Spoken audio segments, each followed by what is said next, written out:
Sometimes you wonder whether you want to listen to, like Turkey and Syria have had a major situation, and thousands of people have died, and then there's all kinds of things going on. Like South Africa. South Africa has a national disaster over floods, right?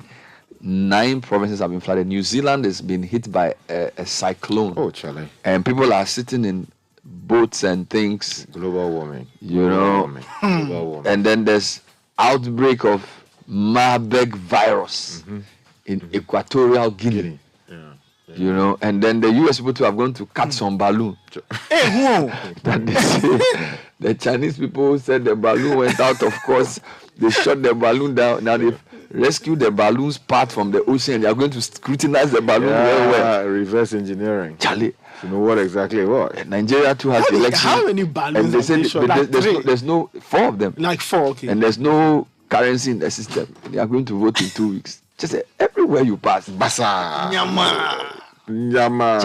So the message is love. And here in Ghana, the small people, the poor people say, Charlie, the money, Charlie. They won't take the money. They take self already. Charlie, somewhere.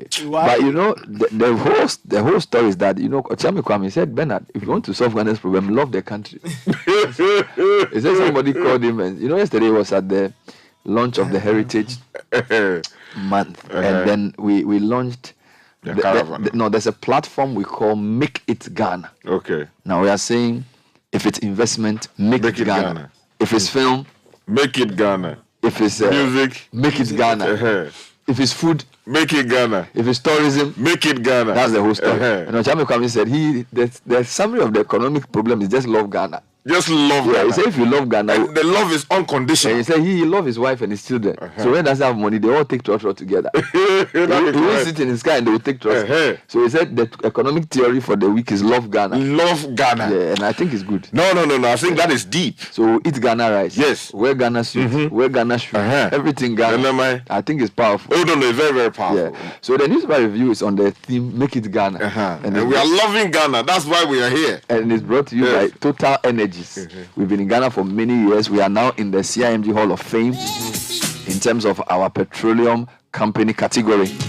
And we are committed to our users. That's why we are dedicating these wonderful awards to you. We're a multi-energy company delivering excellent innovative products to our users. Nathan Quao is here. It's 6:31. I've received lots of messages from people that I should say they love somebody, and I'll read it for them soon. Including Nathan. No, plenty of people. No, Nathan. No. So Nathan, what do you have for the graphic? What's the graphic this morning? Yeah, the graphic is saying a number of things. Domestic debt exchange program. Government secures 80% target. All right. Will overcome challenges soon. President assures nation. 7 STEM schools fully operational. That's according to the education minister. On the back page of the Daily Graphic, GHS receives cancer treatment equipment. And GS pledges school block for Atiga Gome. That's in the Bono East region. Let me take you to the Ghanaian Times. Back story says ECG Netco owe Greatco some 2.7 billion Ghana cedis in debt, and they are threatening. That is threatening power distribution as government takes steps to avoid disruption. Also, the special prosecutor is in the news because we're told that fake documents were used to claim ownership of imported rice. The OSP is telling the courts. Also, GS to build school in Atiga Goma. After 8 school children drowned in the Volta Lake, a terrible disaster, and huge support for Houghton as Black Stars coach. All right, the Anchor newspaper says NPP forces sabotaging my work. Regional minister reveals, says our people claim, quote, I've become too powerful, so my wings should be clipped, end quote. I'm sure we all know who is speaking. Other stories. Ahanta Traditional Council endorses La Bianca owner as acting president. And 2021 school placement rot. Architects, profiteers are still at post as education minister dodges parliament again. And on the DDEP, my lover is now my enemy. Former Chief Justice bemoans. Is it Nadu dodges, Nadu dodges, Nadu dodges. Nadu dodges. Let me take you to the Chronicle. Meeting with heads of SOEs. Akufo-Addo is annoyed. He's saying that their failures are being blamed on him and his ministers. Sack them. Okay. Now, Mahama is also talking here. His predecessor, my wise counsel on the economy was ignored. And the Tumfor's family restrained from taking custody of body. And there's a press statement here which is published from the Ahanta Traditional Council. Okay, Daybreak newspaper says Akufo-Addo's Sona, February 28. Filling LPG cylinders beyond 85% dangerous. So that's to all of us. Okay. Uncertainty about Ghana's oil production, that's according to Fitch Solutions. And pass broadcasting bill now, GJA demands. Okay. Let me take you to the Finder. The big story talks about Zipline and says Zipline delivers 14.8 million items comprising life-saving vaccines, blood, and other medical products. Also, let's use radio to promote peace and unity, according to the Minister for Information, Kojo Opon Nkrumah, whose photograph is here. Yesterday was World Radio Day. And bondholders demand outstanding payments on due bonds. And today we are told they'll be picketing Actually, in front of... Is it Citi today? Newsroom is leading with the story. Outstanding Okay. coupon payments, maturing principals will be paid. I see. So the government seems to be assuring of that. All right, graphic business finally from me. BOG throws lifeline to economy. 10 SOEs ready for listing. That's according to Abna Amoa. Staying afloat in turbulent times and the future of work, jobs and skills, employment growth is slowing down. Let me take you to two newspapers, the New Crusading Guide and the Economy Times. So the New Crusading Guide says, apply standards in advertising. The Information Minister is tasking AAG. Also, Krobos endorsed Boache Jacko for president, also on the front page this morning. And there's something here that says, Trazaco homeowners ran to Nungwastu for regularization of properties. Also, if you go to the Economy Times, the BOG is hopeful of economic rebound. Comes with a photograph of the BOG boss, Addison. Also, Ghana cocoa export to double as government targets $4.1 billion in revenue, and BOG's 40 billion Ghana cedi overdraft to government to undergo haircut. Moving online, as I said, outstanding coupon payments, maturing principals will be paid. This is the finance minister. Also, as you read, debt exchange recorded about 80% participation. In other stories, the information minister lauds CTFM and CTTV for pushing Ghana's tourism agenda as he launches this year's Heritage Month. And then I will take you to my journal online. President urges underperforming SOEs to sit up. Yes. Meanwhile, stress levels in GES is affecting the health of teachers, according to somebody called William Yita.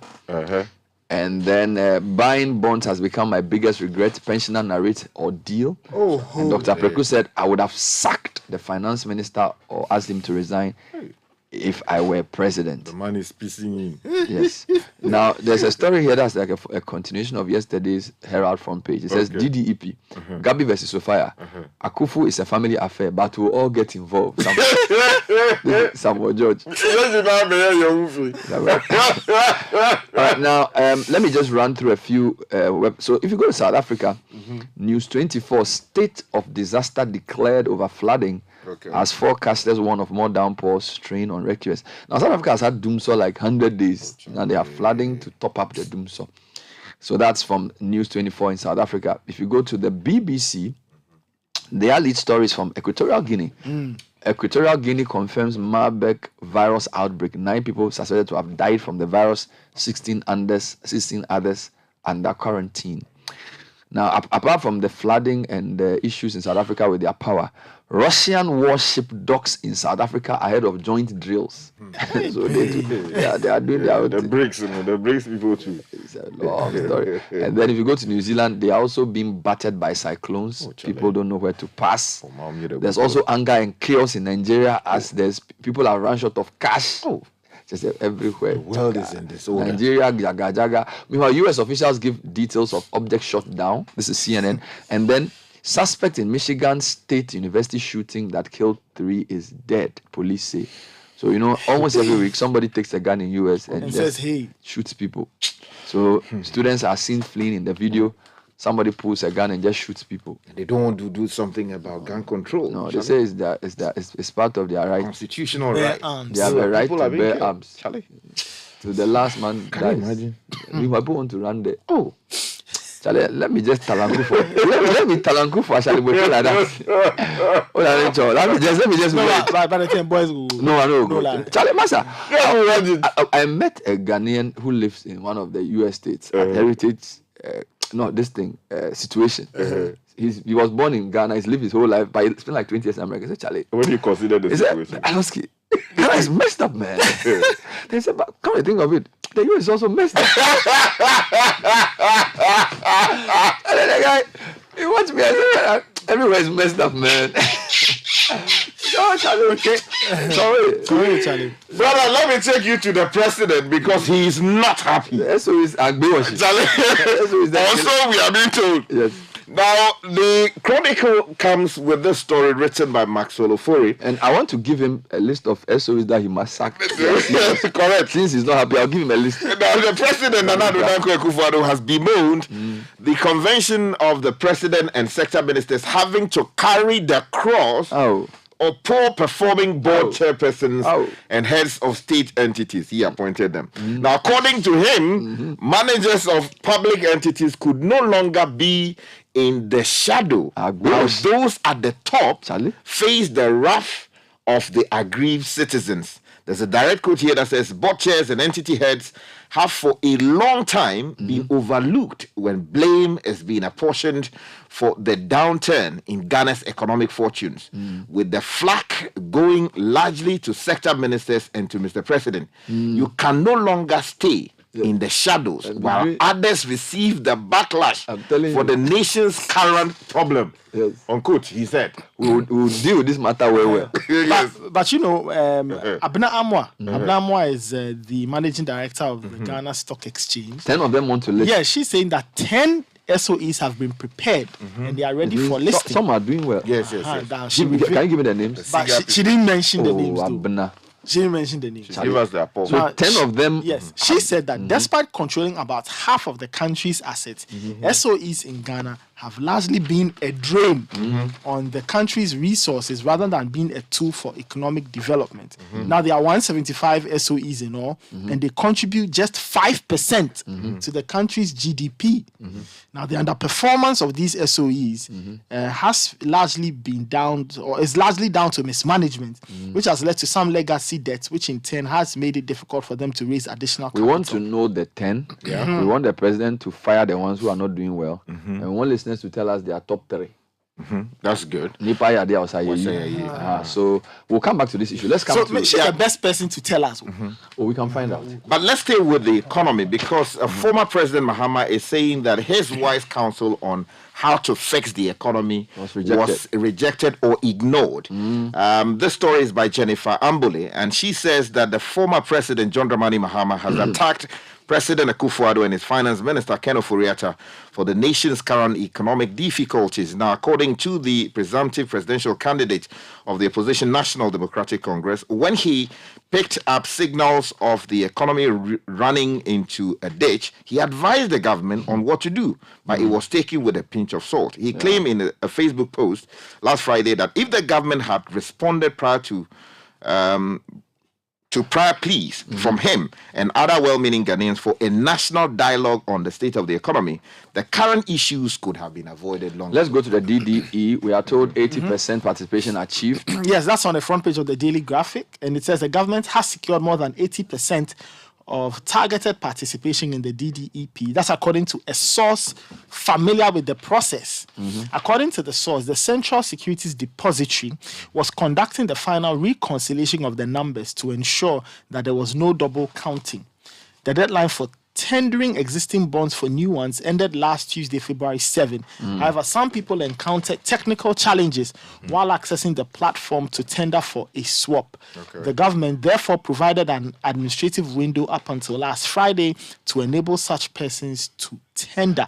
However, the Ministry of Finance, which is spearheading the DDEP, did not change the date for settlement. Yeah. The actual date on which new sovereign debt instruments with agreed features would be presented to existing holders or in exchange for their old ones. The real news is that government has assured that people who refuse to exchange their bonds for new ones under the DEP, that their outstanding coupon payments and maturing principals will be settled. That is under the old one. Yes, so if you didn't, so basically Mr. Senyo Osenko were asking for the payments to be made. Now the government in the statement says, we'd like to assure all individual bondholders who elected not to participate that your coupon payments and maturing principals, like all government bonds, will be honored in line with government's fiscal commitments.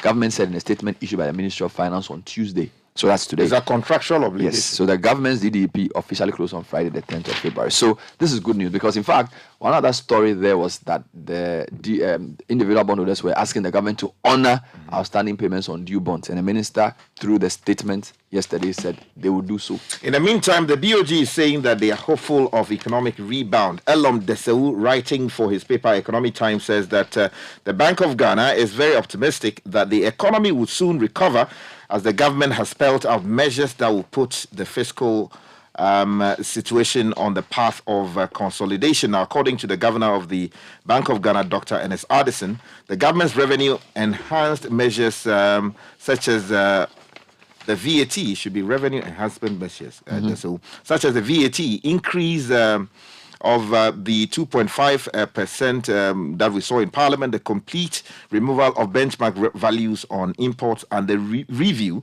of e-levy should help improve the revenue outlook. And also, we are told that government is targeting some $4.1 billion in revenue from cocoa. What we do not know is how exactly they intend to do this. Guys, with the decimation we're seeing. There's a concerning story about education on the front page of citynewsroom.com. We are committed to releasing SHS placements before February 20. Today is February 14. Yeah. Right? Now. Oh, today is chocolate day. Yeah, so today is 6 days to school reopening. Okay. And people don't know where they are going. It's not a laughing matter. The GES has assured that it is committed to releasing the placement of the 2022 GHS graduates into SHS before reopening dates. Think about it too. You have less than a week to go to school. You don't even know what school you are going. The new academic calendar for SHS 1 students indicates that freshers are expected in school on February 20, which is just 7 days, actually 6 days away from today. Parents have raised concern about their wards not giving placement with just a week to reopening date. Now, the computerized school selection and placement system, which was introduced by the GES, seeks to place qualified BEC graduates in second cycle institutions. Now, reacting to concerns raised, the PR for GES, Kasanachum Ampofo, asked stakeholders, particularly parents, to remain calm as plans are underway to release their school placement soon. The usual language. Here's a quote: "We are preparing so hard to ensure the release of the placement. I see. And just this weekend, we had the training for our call center agents so that they can attend to issues having to do with parents with challenges. We continue to caution parents and guardians not to pay any money to anyone to have their children placed in any school." Now, she also admonished parents and guardians alike not to pay money. Now, my concern is it's just 6 days. So if you don't know, you see, the reason why this is critical is that if, for example, your ward doesn't get your first school, and then you have to get a second school, something you have to go and look at the school. Do you like the school? Third choice? Do you want to go to a private school?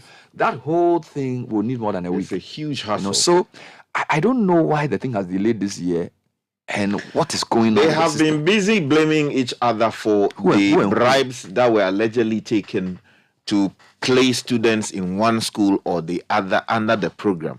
That's what they've been doing for the past 3 weeks or 4 weeks. You see, that's those are specific people. But I'm talking about the whole system. Yeah, but I mean, the whole placement for hundreds of thousands of students has not been done. Yeah, because we're told the allegations covered maybe less than 5 people. No, but so why should that hold the whole system to we're told that the people involved are people who control very critical areas of the system. So are you suggesting that in trying to stave off the accusations, they are not letting the system work? Well, it would not be an unreasonable deduction to make. 6 days. Yes, it's unfortunate. So if you're a parent, what do? You don't know. You are in the dark. You are really and that is with many other things in the educational sector. Syllabus, we are told some are not even in. We need to spend some time on this as well. Anyway, if you go to page 3 of the Anchor, Henry Korte is here. Yes. Okay. Yes. Now he's the What is he Greater Accra saying? Regional Minister, and for the first time, he has given reasons for his recent silence in the news, saying that there are people in the MPP who are sabotaging and thwarting his work because he's becoming too powerful, according to them. Now, though he failed to mention names, he said the saboteurs saw him as becoming a powerful regional minister because of the forceful manner in which he was carrying out his official duties, and they wanted his wings clipped. Now, he was speaking on Kokoko on Peace FM yesterday, and this was when he revealed everything. Now, he said, quote, when pushed by the host, Kwame Sefakai, to mention the names of the alleged saboteurs, the minister said in tree, they know themselves. The issues are many. Somewhere last year, if you were driving from Circle, within 5 to 10 minutes, you would be at UTC. It was so beautiful. Sorry, but some people went bad-mouthing me to the traders to go back and sell on the streets. And So saboteurs.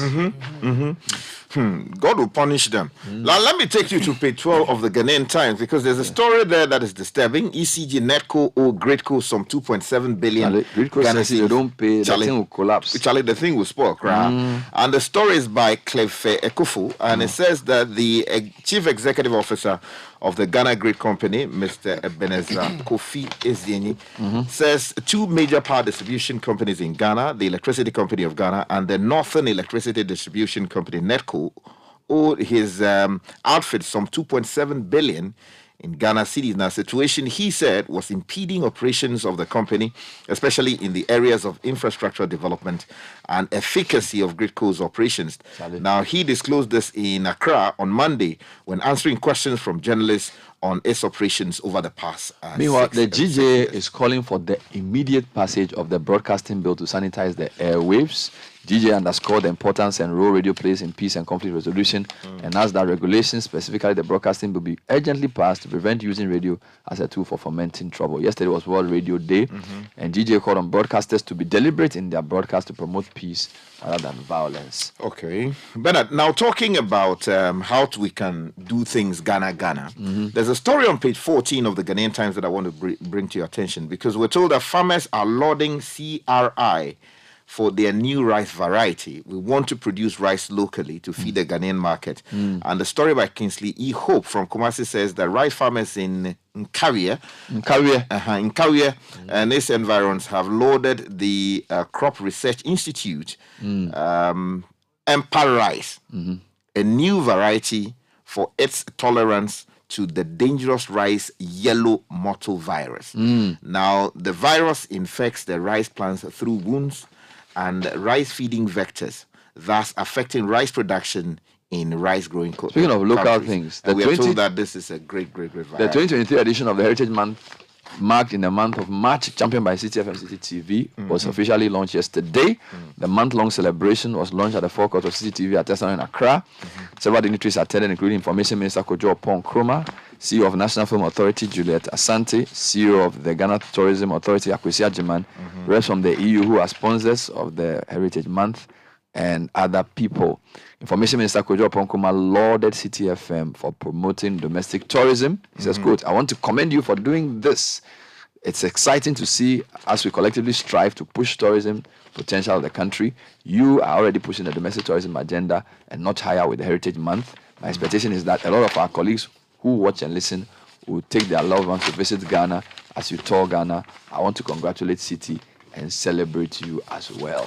In the meantime, we are told that the Vice President has cut the sword for construction of Liberty Assemblies of God Hospital. All right. Vice President Dr. Mahmoud Baumia, according to the Finder, on Sunday cut the sword for the construction of a hospital by the Liberty Assemblies of God Church at Akweteman in Accra. Now, the 50-bed community hospital is in commemoration of the 50th anniversary of the I also want to just give you a quick one. Andrew Aka has been sworn in as the new president of the AAG. Okay. Takes over from Joel Neti. Congratulations. Congratulate him on this new position. A few quick global stories for you. As I said, South Africa has a state of emergency declared over flooding as forecasters warn of more downpours and strain on rescuers. That's very troubling indeed. There are also cyclones in New Zealand battering the island and causing many people to flee and move by boats.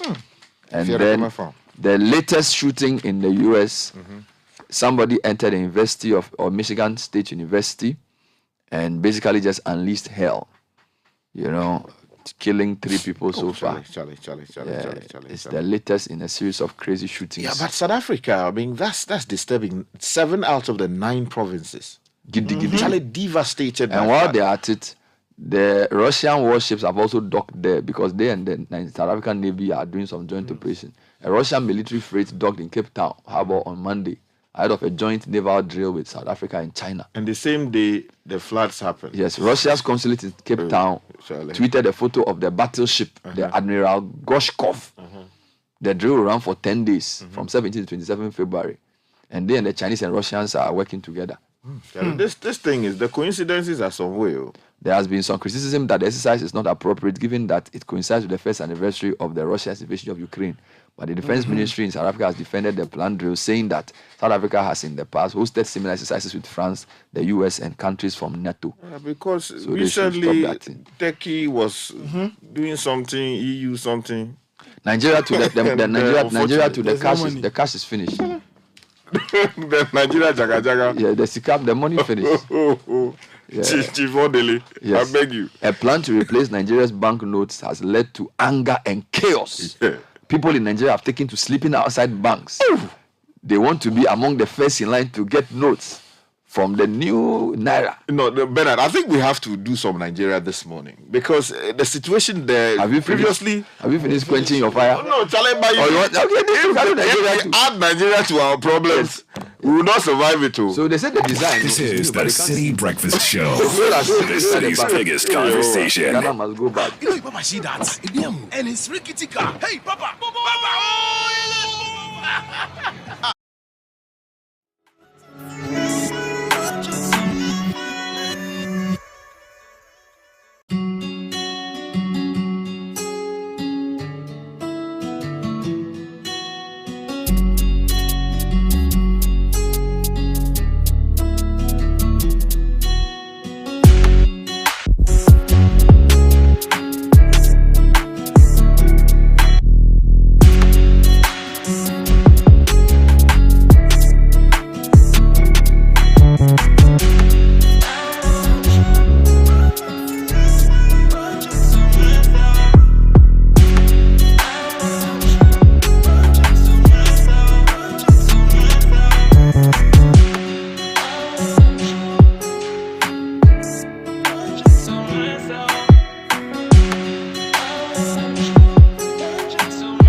bleeding locations in all 16 regions to donate blood. In Accra, visit the MTN head office. We are on the Independence Avenue from 8 a.m. to 5 p.m.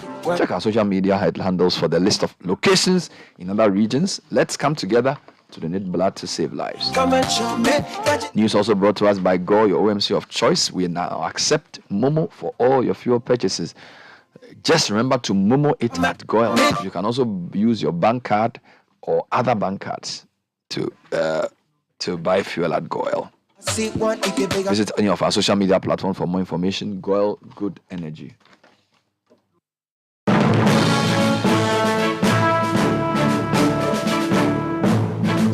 Netele Nete Ajaho is here with the news. Good morning. Good morning, Bernard. Welcome to the breakfast edition of Citi Business News, proudly brought to you by MTN, Goil, Enterprise Life Your Advantage, and powered by your most comprehensive business news website, citibusinessnews.com. Coming up, government secures over 80% target in the domestic debt exchange program, and individual bondholders hopeful that government will make payments on coupons that matured since the 6th of February.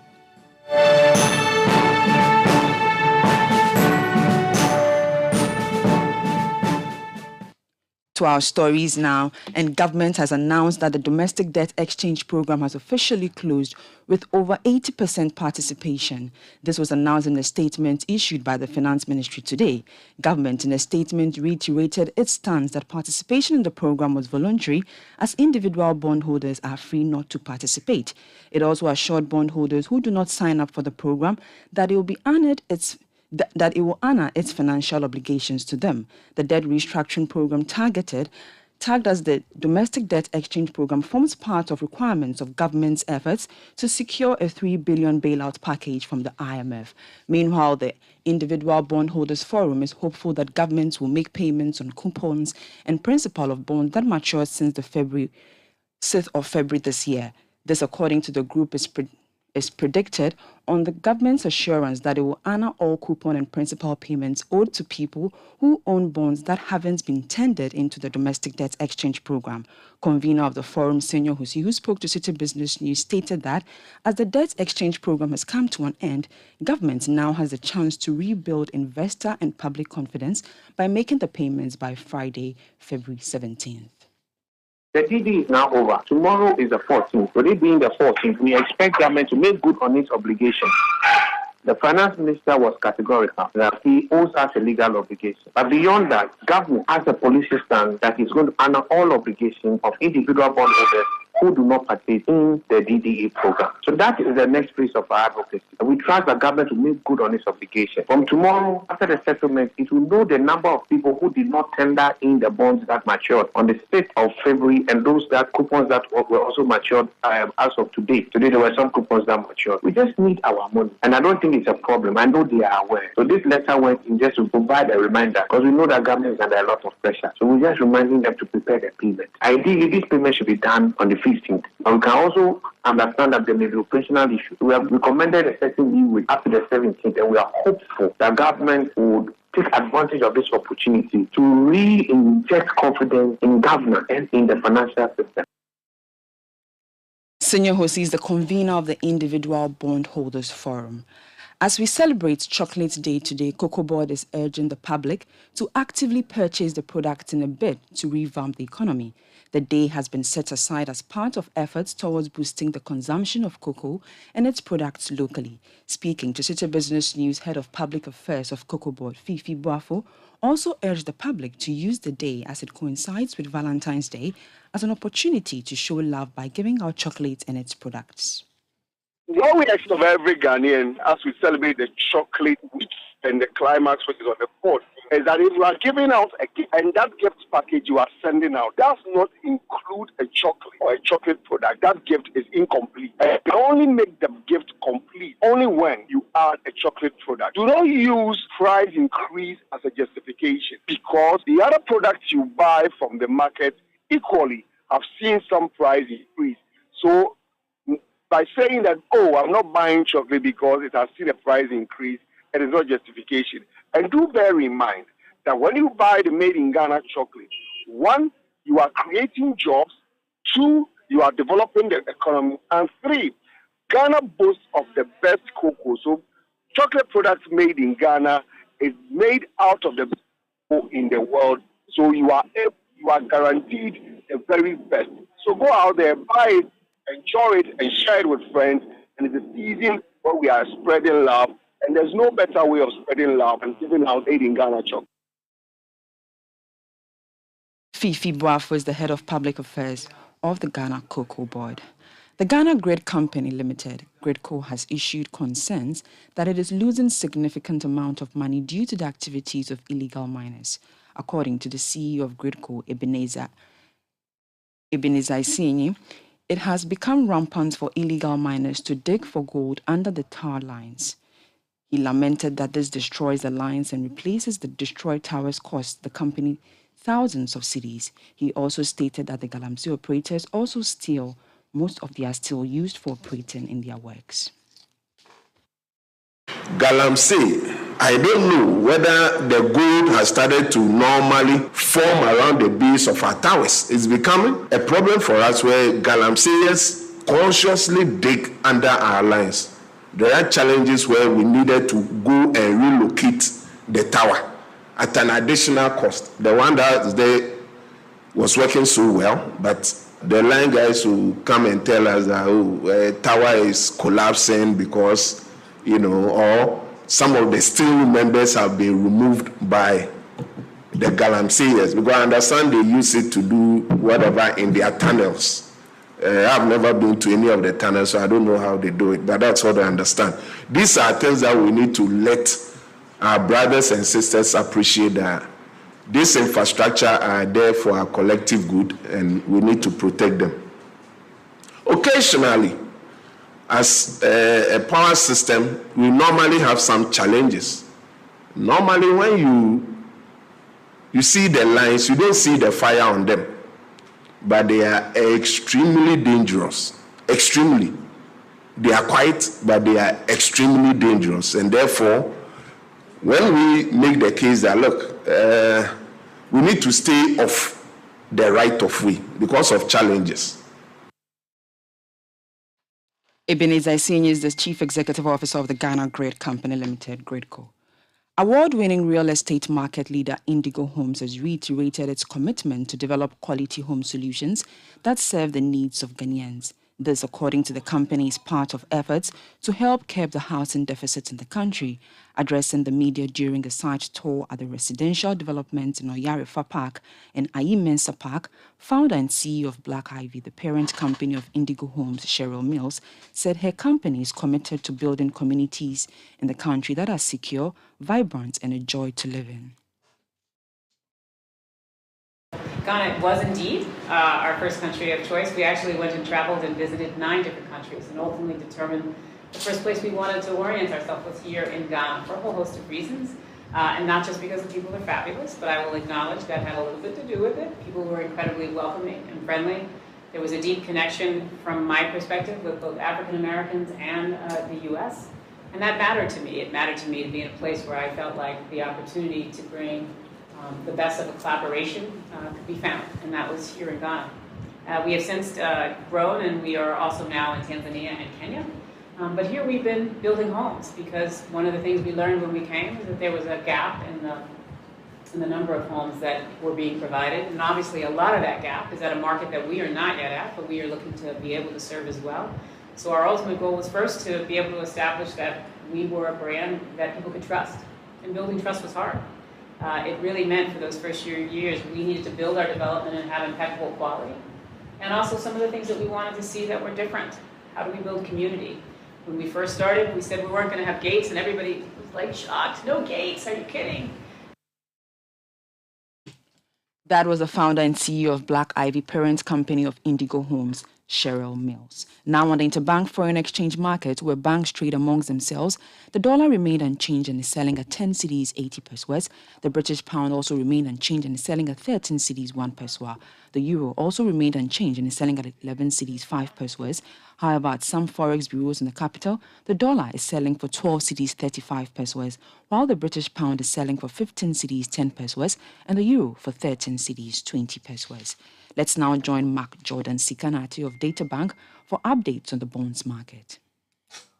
Last week, the Ghanaian Treasury exceeded its auction target by 590.49 million Ghana cedis as it accepted 3.35 billion Ghana cedis out of bid worth 3.38 billion Ghana cedis. At the close of the auction, the 91-day yield declined to 35.73%, while the 364-day yield slipped to 35.62%. Conversely, the 182-day yield advanced to 35.84%. On the other hand, trading activity on the Ghanaian secondary bond market amounted to a total turnover of 1.33 billion Ghana cedis. The Data Bank Bond Index climbed 0.83% week on week to 81.51 points, accounting for a year-to-date return of 0.3%.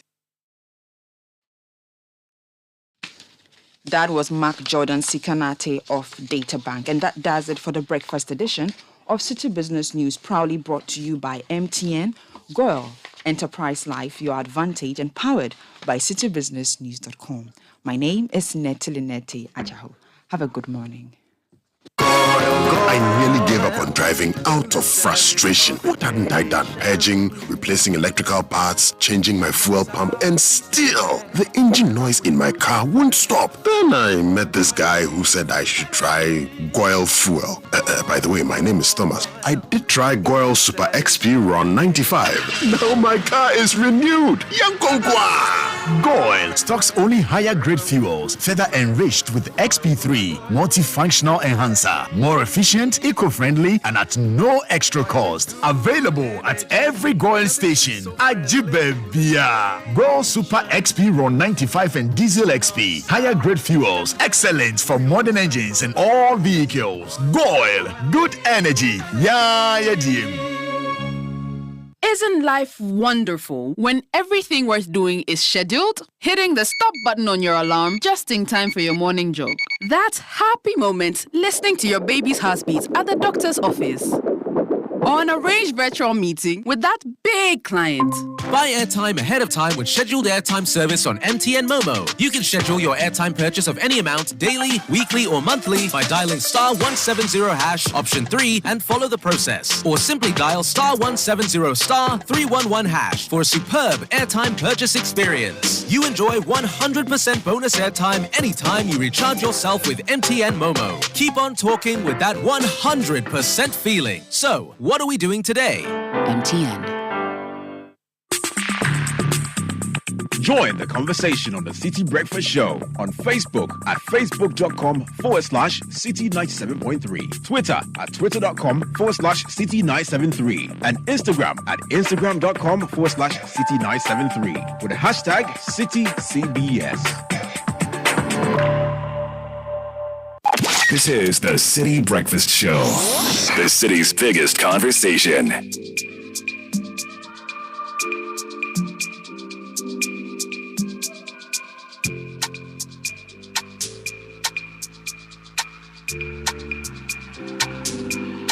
Minutes past 7, Citi Breakfast Show.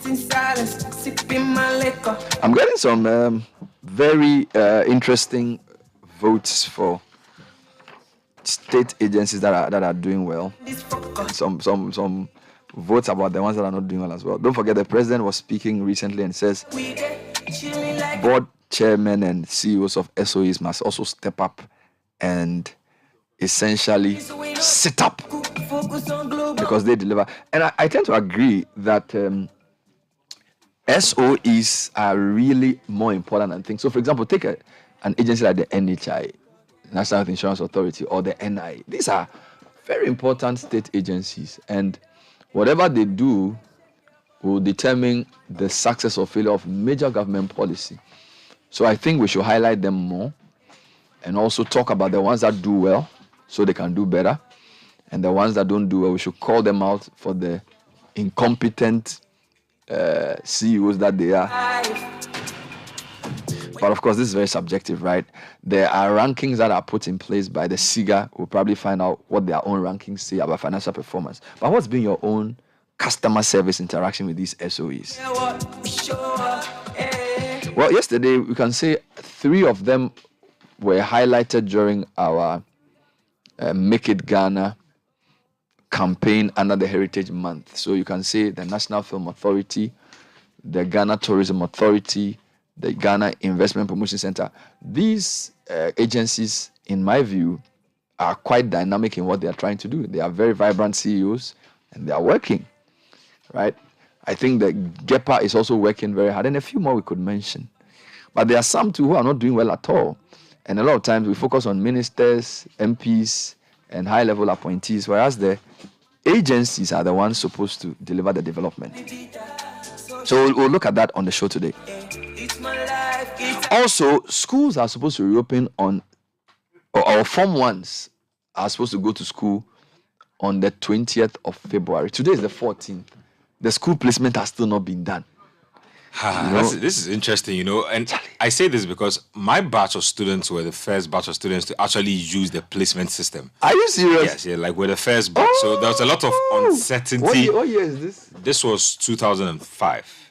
You were the guinea pigs? Yeah, 2005. So wow. there was a lot of uncertainty. I remember people talking about how you shouldn't pick two big schools as your first and second choice. But I think even for So how did you find out you had gotten Kwabuchi, by the way? How did I even find out? I think I had a relative go and check at the school, so they paste your name. Because at the time, were they doing text messages? No, they were not doing.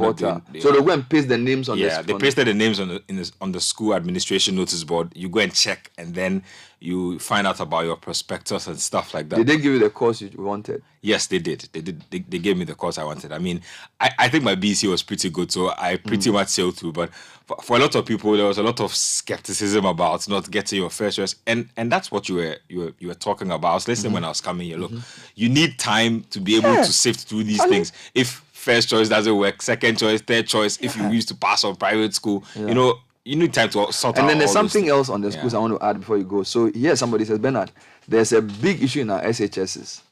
Ghana Water Company has since 2022 been threatening our schools with disconnection due to huge unpaid bills. Then it says there are some schools that don't even have money to buy credit because now most of them use prepaid meters.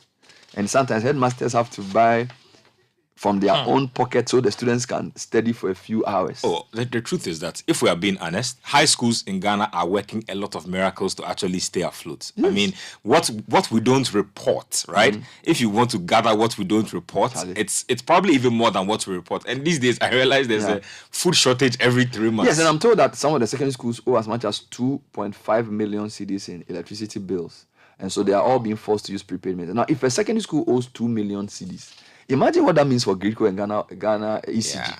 Yeah, but we'll be chasing... Because we have over 500 secondary schools in Ghana. We'll be chasing Mr. Kwame Atta from the corner for his 3,000 cedis that he hasn't paid. Anyway, Kickoff is brought to us by Shell Fuel Super Save, Shell Fuel Save Diesel, and Shell V-Power.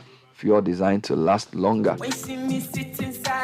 Shell's triple action formula improves engine efficiency, prevents deposit buildup, and protects your engine from wear and corrosion for extra clean, extra protection, and extra savings. So switch to Shell Fuel Save today because extra kilometers go a long way. And if you're a private school targeting to buy a school bus sometime this year, why wait when we can do it now with Lesheho? Come along, apply for our competitive school bus loan with convenient payment terms. Call Michael on 057-411-7851 and let's do it together. Lesheho, let's improve life.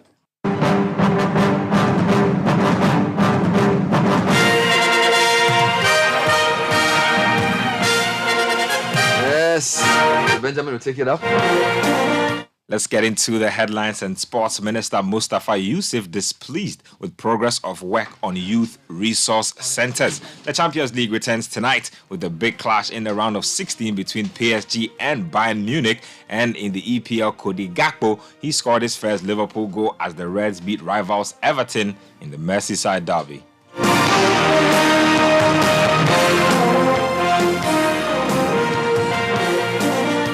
Sports Minister Mustafa Yusuf has expressed disappointment at the progress of work at the Koforidua Youth Resource Center, and the facility, which was to be completed and handed over use sometime last year, has still not met the required timeline. We've seen the work, the contractors are on site working. They've assured me, I'm not impressed about the work, the progress of work, but they've given me assurance that by April ending, they'll be handing over the facilities for me. There's no any certificate outstanding our site meeting. So they've given me a strong assurance that they are going to work to ensure that the place is handed over for use in April. So what I can assure you and the entire country is that government is committed in making sure that all the 10 youth resource centers are completed. 6 of them, second phase is ongoing. The next 4, the rest of the 4, second phase will start soonest, and we will make sure that they are all completed. You had Sports Minister Mustafa Yusuf speaking there. To some other news, and Ghana winger Kamaldeen Sulemana has described playing at the World Cup as one of the best experiences of his life. The 20-year-old featured in Ghana's 3-2 win over South Korea in Group H before also coming off the bench in the fixture against Uruguay. Now, Sulemana, who has now joined English Premier League side Southampton, says he wants to use the lessons learned in Qatar with the Black Stars to improve himself. It was one of the best experiences I've ever had. I played my first tournament with Ghana was the AFCON, and it's so different from the World Cup. The World Cup is a whole different game, and it was a good experience for me, and a lot to learn from. Yes, it's a great honor. It's a great honor. You know, we are about 30 million people in the country, and then you've been chosen. It's a great honor. And once you're on the pitch, there's no holding back. You just have to give your all, because there are so many people looking up to you, so many people depending on you. So there's a bit of pressure there, but without pressure, we don't do our best. Without pressure, we are not getting out of our comfort zone. So it's a great honor to play for the national team, and I'm looking forward to playing more with them. So you had Southampton winger Kamaldeen Sulemana speaking there. Let's get to the Merseyside derby that took place yesterday. And Cody Gakpo, he scored his first goal for Liverpool as the Reds produced a commanding display in the derby to beat rivals Everton by 2-0 at Anfield to end a 4-game winless run in the league. Mohamed Salah broke the deadlock for Liverpool just 16 seconds after Everton's James Tarkowski headed against the post from a corner as Liverpool opened up the visitors with a counter-attack before Gakpo doubled their advantage from close range to put the game out of sight for the Toffees. Now, Salah outlined the sequence that led to his goal and how big the derby win was for Liverpool. Well, I know that Darwin's it's really fast, so they had a corner and we managed to play 1-2 with him, and I knew that he's gonna play the ball in space, so I was running as much as I could because he's so fast.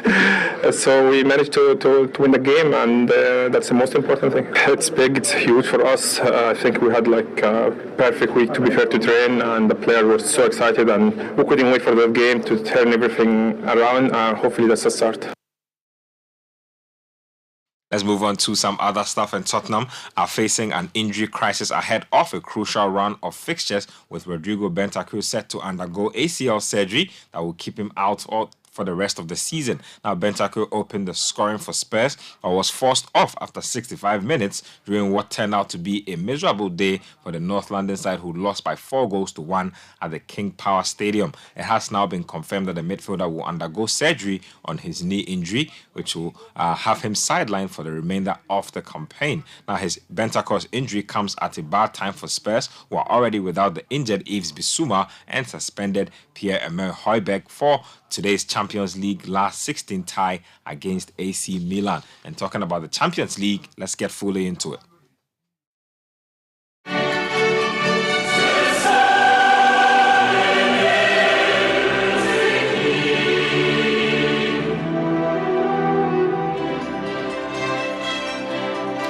And the round of 16 first leg ties begin today. Paris Saint-Germain will be at home when they take on Bayern Munich. AC Milan will also be up against the injury-riddled Tottenham Hotspur. Let's hear from Tottenham Hotspur manager Antonio Conte, who says he's expecting a tough game on his return to the San Siro. We are going to face a team that won the Italian Championship last year. And we perfectly know how difficult it is to win this championship. Last year, AC Milan did something that is extraordinary. All players, all footballers were good, and the coach as well. They were fantastic. They managed to create the right empathy and the right feeling to reach the target. No doubt it will be difficult. It will be a hard game, and it will be a game between two teams that will try to win, both of them. So it's a big night in the UEFA Champions League, returning with the round of 16 fixtures. Let's finish off with some news on some investment. And investors linked to the Qatari royal family are likely to make a bid for Manchester United before the end of this week. Now, a definite decision has not yet been made, but a bid is likely. Now, interested parties are to submit their bids by the deadline of this Friday. Now, the bids will be one paragraph with the amount and proof of funds. Now, the Qatari bid has nothing to do with PSG's owners, Qatar Sports Investment, or PSG president and QSI chairman Nasser Al-Khelaifi. Now, United owners, the Glazer family, are believed to be looking for a sale price of at least £5 billion. So, Manchester United, a lot will be known about their future in the coming days. That's all for this morning's edition of Kickoff. My name is Benjamin Nketia. Kickoff was brought to us by Lesheho. There's more sports at citysportsonline.com.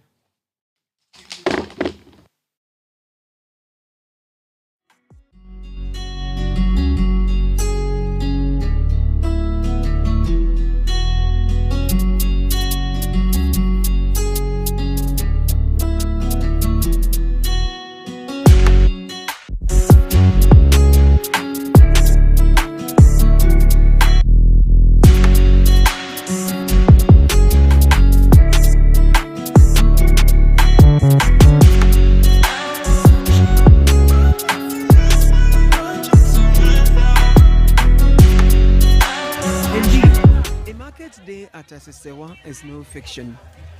A bird's view of the market shows a colorful and vibrant commerce center in the plains down the mountains of Koboland. In the story, readers are informed of traders traveling from long distances to do business at the popular bread basket. This is true. I met traders from Tema, Medina, and Ashaiman. I was told people travel from as far as Kumasi to come by to sell. There was everything you can think of in a Ghanaian market, from plantain to dry fish, gari to charcoal, except that the vegetables were fresher, the plantains were bigger, and they were all cheaper. Because you came all the way from Medina to Asesewa. Yeah. How much are you going to sell this for? I use it for kenke. Right. Then it means that you get it at a cheaper price. Oh, it's not cheap. I mean, no. If you bought this in, say, Medina, yeah, it would have been more expensive. How much is this sold for in Medina? Medina is 6.5 or 7. This is 6.5 or 7. Yeah. How many bags are you buying? 4 bags. You're buying 4. Yeah. So it means you are saving either 400 cedis or 200 cedis on the 4 bags. Yeah. Okay. So I hope that then your kenke is sizable. Yeah, my kenke is fine. I hope it's not too small. No. Okay. It's So okay. is it 4 CD or 5 CD? 3 CD, 5 CD. 3 CD, 4 CD. 3 and 4. Yeah. Okay. All right. Thank you. Thank you too. Thanks for that. Is this all you are buying from Asesewa? I buy 4 bags. Is that all you came to buy? Yeah. Only maize? No, I will buy gari and nyama things. Okay, so gari is cheaper here. I didn't buy gari today. Yeah. I'm going to buy charcoal too. Why do you come all the way to Asesewa to buy? What do you know about Asesewa? Tell me something. Asesewa, if you buy it here, it's better than you buy it from Medina. Yeah. If you buy it from here, from Medina, maybe 4 bags, you get profits like 40 Ghana or 4 million or 2 million. You can use it to buy another thing. Yeah. When you look at the distance, I mean the road you have to travel on, the stress and all, is it worth it? It's good for me. I met 2 elderly farmers, one in his late 70s and the other early 80s. They were both going strong at the advanced ages, but each had concerns over the agri sector. One thing that is worrying us here is when we bring maize to the market here, those people from Accra, they have to give us the price. When you bring the maize, you sit down until they tell you the price. So the price that they like, that's what they give us. I thought as a farmer, you would decide how much you're selling. No. When you come, they will not buy the maize for you. You put the maize down until the middlemen will ask the women from Accra how much is the price that you bring. So they have to tell us the price that they are going to buy the maize. How is that affecting you? It's worrying us too much because formerly we convey the maize to the market at a cost price of, let's say, 10 cedi. Now the drivers are charging 30 cedi. So before you sell this maize, you will not get anything at all. So it's worrying us a lot. Do you make profit when you farm? We don't make any profit at all. We don't make any profit. So are the youth encouraged to go into farming? No. Because of what we the elders are suffering from. The youth, they are no more interested in farming. This particular government has a minister who has resigned previously, but they said they were doing planting for food and jobs. They were giving fertilizers, pesticides. As a seasoned farmer, how would you describe all these things? We are not benefiting. We heard it on the radio, but we are not benefiting from it because they don't come to our aid. We don't even see them. We only hear that you know, but we don't see them. We don't get it at all. When you come here, they will tell you that they don't buy with coupon. So they are selling at their own prices. Those that have been released by the government, we don't get it. So how much do you buy the fertilizers for? We can't buy it at all. Even you don't see the fertilizer. We don't here. We don't see the fertilizer at all. 81. 81. Yes. So what are you doing here? I'm trading. You're trading. What do you trade in? Farming trading. You're a farmer. Yeah. Okay. So what kind of farm do you do? Maize. Mixed farm. Mixed farm. Yeah. Tell me about yourself. Tell me your business. My business is farming, sowing cassava, plantain, maize, and others. How many years have you farmed? I can say I start farming from 19 I attended school, I completed school in 1963. And I work through government small, but it did not qualify for me, so I came to farming. So according to my farming corporations, it would be 54 or 60 something now. So you've been farming all your life? Yes. How do you describe farming? Is it a good thing? Is it profitable? It's good, but only if you don't have capital. Capital is a problem of farming. Do you get me? Yeah. So do you get capital? How do you get access to capital? This capital it depends how the bank or the government will help us. Do the banks easily give you credit? The bank would give you, although you have small deposit there before you get back. If they have nothing and you go there, they can borrow you. Okay. Have you benefited from government's fertilizer, pesticides, any of those? We benefit through it, but it is too costly for us. The chemicals is too costly. So some of the farmers we can't buy. For drivers and commuters, the Asasewa Road is a source of headache. We complain about the dust, but we don't know what is going on. We complain several times, but we don't know what is going on. Like for water the road. But anytime we come here, sometimes you are going to sick and things, Qatar and things is worrying. Yeah. After so many years of serving the nation, the Asasewa market is an open-air market with a few sheds. Foodstuff are mainly left on the ground. Sanitation at Asasewa market was not remarkable. I asked the DC of Upper Manya Kobo Joe Sam the development plans for the Asasewa market and the roads leading to it. We are trying to give a facelift to the market because it's an old market and it's a market that has been a market in the whole country. There's a food basket of East region and as well as Ghana. So in our next year budget, this year we've no plan for anything on the market, only some small things that we want to do. So next year we are going to fully work on the market and give it a facelift. The road was started before I came in. But with my effort, it is ongoing. I asked the contractor, I said, very soon the first phase of the bitumen will start. But now, our main challenge is the dust. When two cars passes, you can't penetrate, you can't go through the dust. Cars have been colliding on the road, and we have been warning the drivers even to take their time on the road. And then we asked the contractor to be watering the vantage points of the road. So he also agreed that from next week, that one will continue consistently. So I think, though he's doing well, but the people are suffering because of the dust.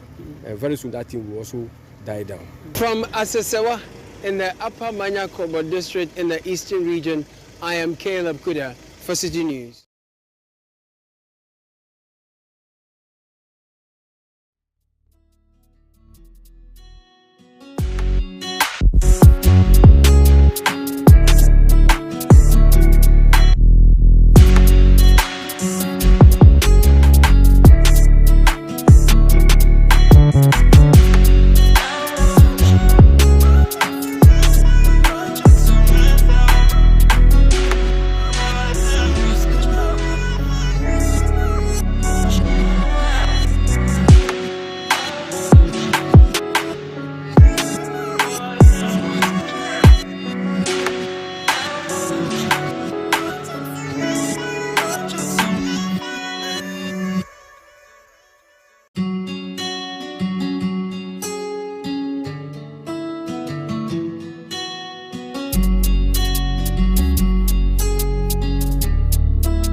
sure. If you do, it's 20 years. If 20 years, you host the speech day, right? Yeah, I think so. 20 so the years. 2001 year group. So they must have done theirs. Or is it COVID that's maybe it could be. I don't know, because please help me. Because if you finished in 2001, how is it because of COVID?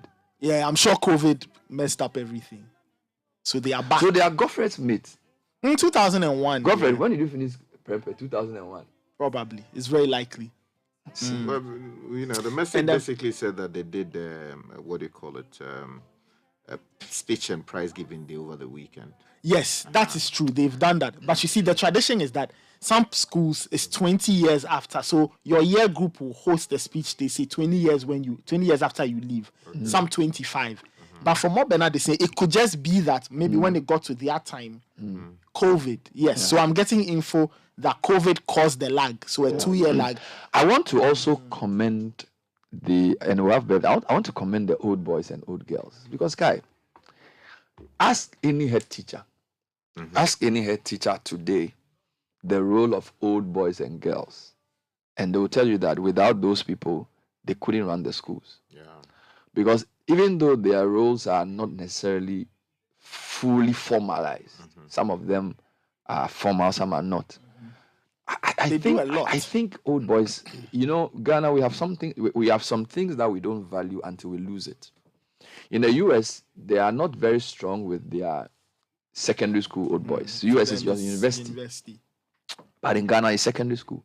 And when I look at what old boys and girls have done in this country, in terms of infrastructure development, mentorship programs, supporting the head teacher, buying buses, taking people for scholarships, attachments. I mean, it is one of the gifts we have as a country that, for me, we have not valued. And I'm using the gay pride thing to say that, Charlie, old boys and girls, you do all. Old boys and girls, you do all. And I'm saying that because, as we speak, it's 6 days to Form 1s going to school. And the Form 1s don't even know if they will go to which school because of the school placement thing. And I'll come to that as well. And then I'm also looking at the calendar, and I'll let you take me to the calendar shortly. And I think we should all be concerned about the limited time that students are having these days to be in school. Because a colleague of mine sent their niece to school around the second week of January. And they're saying that they are coming home this weekend. I said, how can you go to school second week of January and come home this weekend? I say, yeah, that's what they are coming. And we need to talk about that. We need to talk about what to do to salvage our secondary schools to make them work better. Right. So I'll deal with all of those things. But I just want to read a few more requests. Okay. So this one is Valentine's Day. Okay. Yeah. Today is Chocolate Day. We call it Chocolate Day because we want to share chocolate, not the coniferous things people do in the name of celebrating St. Valentine. HIV is. Master, just read the messages and stop making a political statement. Just read the happy birthday. What is all this? Tell them we want to restrain people. Okay. From doing coniferous things. That's basically the point. So read the thing. Good morning, Bernard and team. Good morning. A happy Valentine's Day to my beautiful wife, Mrs. Eunice Pobi, my sweetheart. Remember that the love is deep. Okay. It's coming in from Joseph K.A. Pobi. This one says, happy birthday to Valentina of FBN Bank. Ghana Information Security Department, from Millicent and all the members of the IT team. This one is saying that today is my mom's birthday. She's Ya Pokia. She's back from the Netherlands for the holiday seasons. Kindly wish her on your reputable platform a happy birthday for me. It's coming in from your son, Godfred, the Messiah. Thank you. A few more coming in. Good morning, Bernard. Happy Valentine's Day to Gloria Sweetness Jifa Avejida. This is coming from Selom. Yes, indeed.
megaphone a happy Valentine's Day.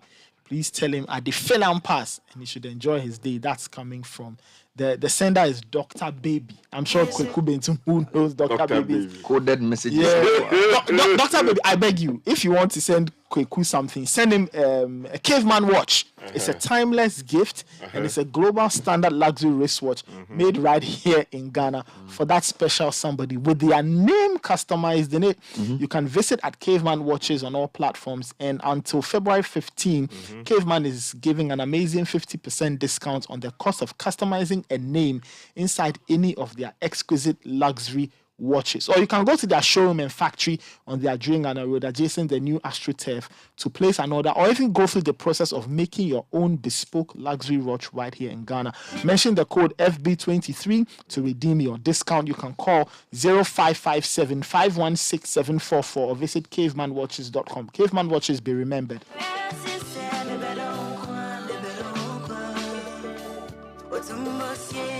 Meanwhile, the season of love is here once again, and Platinum Dental, your most reliable orthodontic and advanced dental facility, is offering you and your partner a special Valentine treat of a thorough dental checkup and professional teeth cleaning at 45% discount. Pay 1,000 cedis and save 800 cedis. Call Platinum Dental on 0508 923 041 or 0302 998 750 to book your appointment. Remember to come together as a couple. We're opening specially on Sundays so you can relax and enjoy the service while improving your health as a couple. Platinum Dental is located at Airport Hills next to Leicester Hospital. Platinum, creating lasting smiles. This one says the football never stops with Showmax Pro. Watch the best live games from the Premier League, Europa League, La Liga, Serie A, and more live from Supersport on Showmax Pro. Plus, you can stream movies, series, and kid shows on any device. Sign up to watch the world's best football and the greatest local and international entertainment, all from $59.99 a month on Showmax Pro. Subscribe at showmax.com. Now imagine the things you can do with an extra 50 cedis. You can now chop at your favorite restaurant on a ZPay. Is giving 50 cedi cash bonus to all first-time MoneyGram to wallet receivers. Ask any of their 4,000 agents nationwide. Dial star 270 hash to register now. Chop, make a chop, be empowered.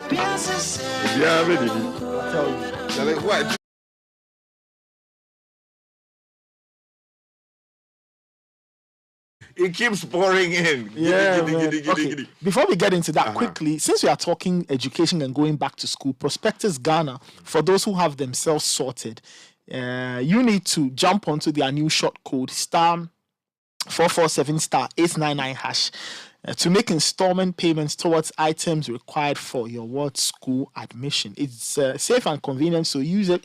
Also, Prospectus Ghana is providing a one-stop shop for all school items and is a supplier of good quality brand chalk white A4 sheets for all printing jobs. Find Prospectus Ghana on the Graphic Road opposite Toyota Ghana in Accra, or call them on 0500 600 607.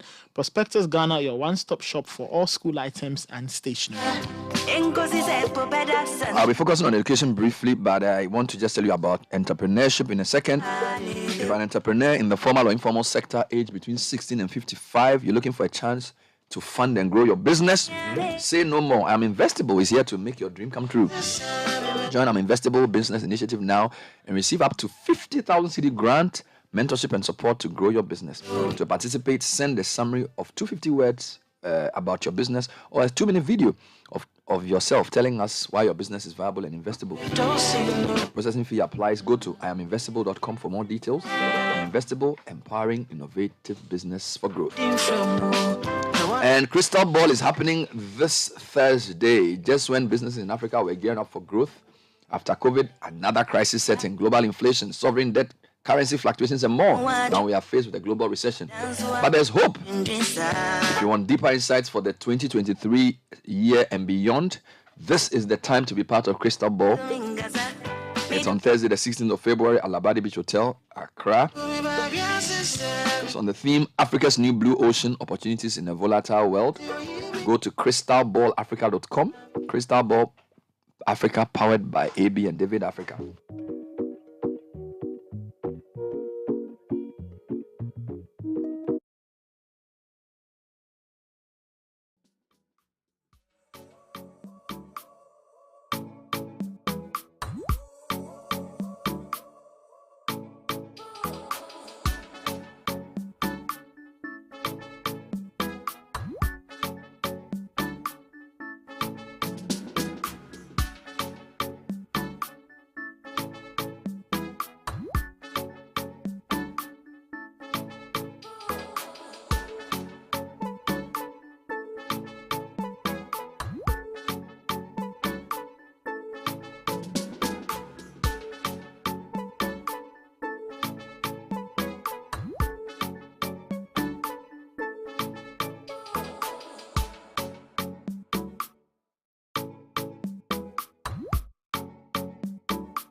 happy Val's Day to my wife, for me, Mrs. Paula Mawena Fritters of CBG Bank.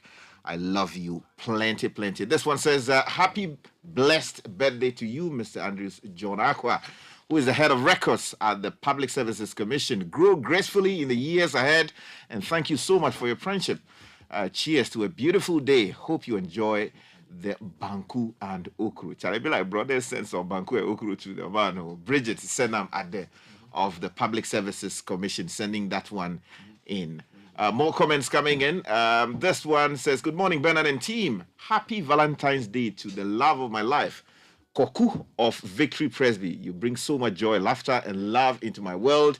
And I'm so grateful to have you as someone by my side. Today and every day, I cherish you and our relationship more than words can express. Thank you so much for being my partner, my confidant, and my best friend. I love you so much, more than anything else there is in the world. It's coming in from your baby, Mitri. This one says, happy Valentine's Day. Okay, it's a birthday actually, to Valentina there at Pone Methodist School. I'm wishing you all the very best. It's coming in from Richard and Tema. And this one is coming in from Alexander Apechi from Hohwe, who says that happy Valentine's birthday to Nsia Florentus of Bost Energy. And this one coming in from Silvio says that things we do for love in the name of love. Jaden Sky is sending that one's for you.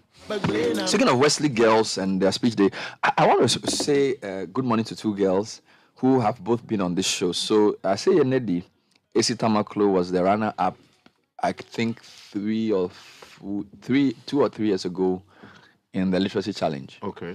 From Wege. Yes, and I say Nedi. Yes, I say Nedi at yesterday's or the weekend's 186th speech and prize giving day. She was awarded best all-round student. It's the Henrietta Mensah Bunso Award for best all-round student. Wow. I say Nedi Esitamaklo won that award. And the gay speech day also saw another young lady I interviewed as well. So I say Nedi was on this show. I interviewed her when she was second. And then this lady, Jessica Adongo, she was also a finalist in, we have the literacy challenge and we also had the quiz program that Philip used to host. Jessica Adongo made 7 A's out of 8 at Wesley Girls. Wow. And she received an award. And we are very proud of her. She happens to be the daughter of Isaac Adongo. Oh, I see. Wow. Charlie, the thing did the house.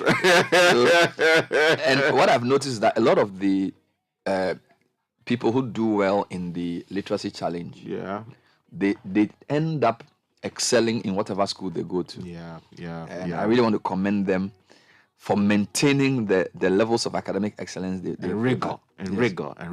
Yeah.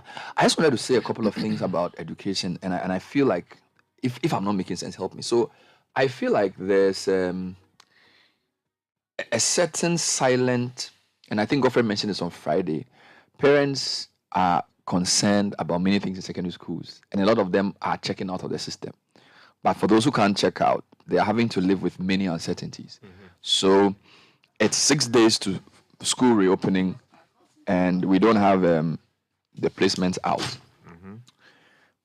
In the double track schools, students who went to school in the second week of January are coming home this weekend. All right, students who went to school in the second week of January are coming home this weekend. So that means they've had basically a month and 10 days for first term. Yes. In fact, if you have the schedule, share with me. So, Bernard, you are joking. I'm taking it one by one. Just relax. So the schedule, because I have somebody who sent a word to school. I think it was 10th January. They are coming home this weekend. First term is done. Was it introductory phase? I don't know. Introductory phase of school. And I'm thinking about the workload or what you can teach somebody between 10th January, if it's 10th January at all, and 17th February. The academic calendar. And then they stay home between 18th February to 4th April. Let's take it one by one. Oh. You go to school in January. Sky, if you can get a date for me, when did they go to school? Yeah, I'm sending you. Yeah, I want to take my time and go through this. There is a problem, and we have to deal with it, because if somebody goes to school in, okay, here it is. Okay, so this is the 2023 transitional calendar.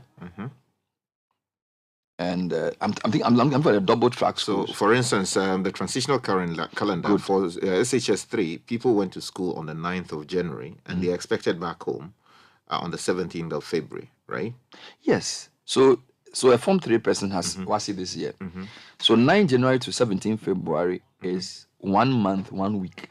So that's 6 weeks, because January has 5 weeks. No, it's 5 weeks. 5 weeks, because 9th January to 9th February is 1 month. 17th is another week. 17th, yeah. So 5 weeks for first term. All right. And then they take a break from 18th February to 12th March. And then they go back to school from 13th March to 2nd June. I think there's a problem somewhere there. There is certainly. It's too long. What's the problem? It's too long. Yeah. The first term is actually too short, because you go to school in January, which is what the what can you do in 5 weeks? And then This is the introduction to by the 18th. Okay, let me explain this further. My kids, they went to school on 10th January.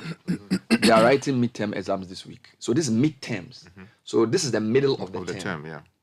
Right? And they've been in school for a month and a week. And they are now doing midterms, which is that their term, and this is a private school, their term is double of what these guys. So this SS3 guy is going to school 9th January and coming home 17th February. This is the same time that my child in a private school is doing half term. Right? So this person is spending half of the equivalent of a basic school person in a private school's term as their full term for a secondary school SSS. Now, arguably, the workload is more. You get me? So there's a problem there that somebody will go to school on 9th January and come back on 17th February. Frankly, Bernard, I do not understand the system anymore. That is where I will begin. Maybe I'll get somebody to explain it. Yeah, I don't understand the system. The tracks. Because every time that I hear the education ministry come out to explain the timetable, they explain it in work hours, in course hours. And you're supposed to get X amount of hours at the end of every term or every year.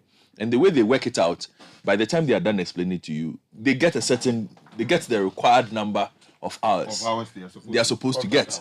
Contact hours they're supposed to get. So you end up asking yourself, okay, what was the use of asking the questions then? Because they'll show to you that they're supposed to be in school for maybe, they're supposed to get 20-something contact hours per week or per this, and that is what they get. Well, let's take a break and come back to it. So I'm concerned, number one, about the delay in the release of the placements. Number two, we are looking at the timetable for the double track in particular, and it looks very... It's weird. Very. I'm looking for a word. I can't even find the word. It looks like probably like very small. I'm not getting the right term. And just to add to that, do you see the amount of homework or volume of homework that your child brings home, Lord. even with the long hours that they spend I've had to make up? I have to hire a homework teacher to complement what I do because I can't keep up. Like and you know they have homework days. So they have Monday is a homework day. The only day they don't have homework is Thursday. Because they are Friday, I come to pack you. And some of the homework is research. So I'm like, Charlie, are you testing my child or you are testing me? Both. Like what sin have I committed? Why? You know? But we'll do it. It's for their own good, I believe. So we'll do it. So we need to compare some of that, which is private school education, to what the public schools are getting, and then the increasing view that public schools are actually doing better at BC, because the private schools are bombing the BC. This matter. Basa. So a lot of them are either doing what you said, or some of them are saying, you know what, when we reach we'll write a BC, but we'll still continue and do the IGCSE and things. Because these schools that are supposedly bombing the BC, there are students who go and do the IGSE, they still pass. Yes. You know, so there's a lot of things. But let's just take it one by one. Let's take your tech and social media trends first. Then I'll come back to the education. If you're a parent, I want to hear from you. If you're a parent with a Form 1 pupil, or you're a pupil waiting for placement, what do you think? It's 1 week. School reopens on 20th. Do you know which school you are going to? Have you been told what day is coming? Do you know what to do if you don't get your first choice? Do you know what options are open to you? Parents, send us a voice note, 054 998 6996. If you're a parent, send us a voice note as school reopens for Form 1s in a few days. Tech and social media trends is brought to us by Vodafone. Vodafone is saying that they've got great news for everybody today from 6 a.m. to 6 p.m. You can get free Vodafone calls because #WeGotYou. Check up on all your loved ones and wish them a happy Valentine's Day. Sign up for a special offer by dialing *900# for unlimited fixed broadband data at 40 cedis valid today only. Be on the lookout for more exciting offers from Vodafone this week. Happy Valentine's Day, Vodafone, further together. And CowBank is also bringing us the segment. They say don't let the stress of planning the burial or funeral service of your loved one distract you from bidding your final goodbyes. Let CowBank take charge of collecting the funeral donations while you take care of the rest. They've got the CowBank and Sawa collection platform, a real-time online collection platform that helps you easily manage all donations, be cash, check, or via any digital means. You can call them 0800 500 500, chat with them online, or visit them on social or via WhatsApp. Send an email, customercare@cowbank.net, or visit their website, cowbank.net, to know more. CowBank, forward together. All right.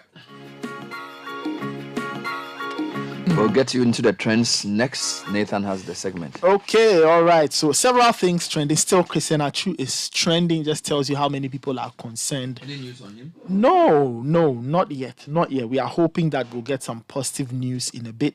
Honorable Sam George is also trending. It's a family fight. But they won't. So several people are also reacting to that. Sam George is incorrigible. The family fight, but we went. No, we went. Anyway, Ghanaian musician Kwesi Arthur is also in the trends. I don't know how many people have seen his new look. His cut of the dreads. Oh, then how will we recognize him? Yeah, he's cut off the dreads. So yeah, he says can't picture him without that is the new look from Kwesi Arthur. Of course, Valentine's Day is also trending, and you have the various variants. So people are called Valentino and Valentine and things like that. Born on Valentine's Day. Yep. You have other things trending as well. If you go to the world of tech, now there's a story that says several U.S. mobile carriers suffer technical difficulties. Now, the story is on CNN and it says several U.S. mobile carriers experienced technical difficulties Monday night. Down Detector, Godfred's very good reference, there were a website that tracks service problems and outages indicated that AT&T, T-Mobile, Verizon, and Boost Mobile all experienced a spike in reports that came out Monday night. It was unclear if the problems were unconnected. Neville Ray, who's president of tech for T-Mobile, tweeted late Monday that the company was, quote, addressing a third-party fiber interruption issue that had intermittently impacted some voice messaging and data services in several areas. So it looks like that's the minor headache. I hope they are not sacking any more people. No. The way the tech companies are sacking people, Charlie. Sorry. So we beg. No, it's okay. We beg them. Yeah. Hey. You never know joy if you've never.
No double track for grade level.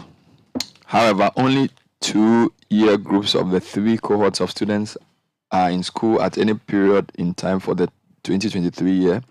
The proposed calendar ensures that each year group meets or exceeds the total minimum contact hours of 3,402 hours over the course of the 3 years.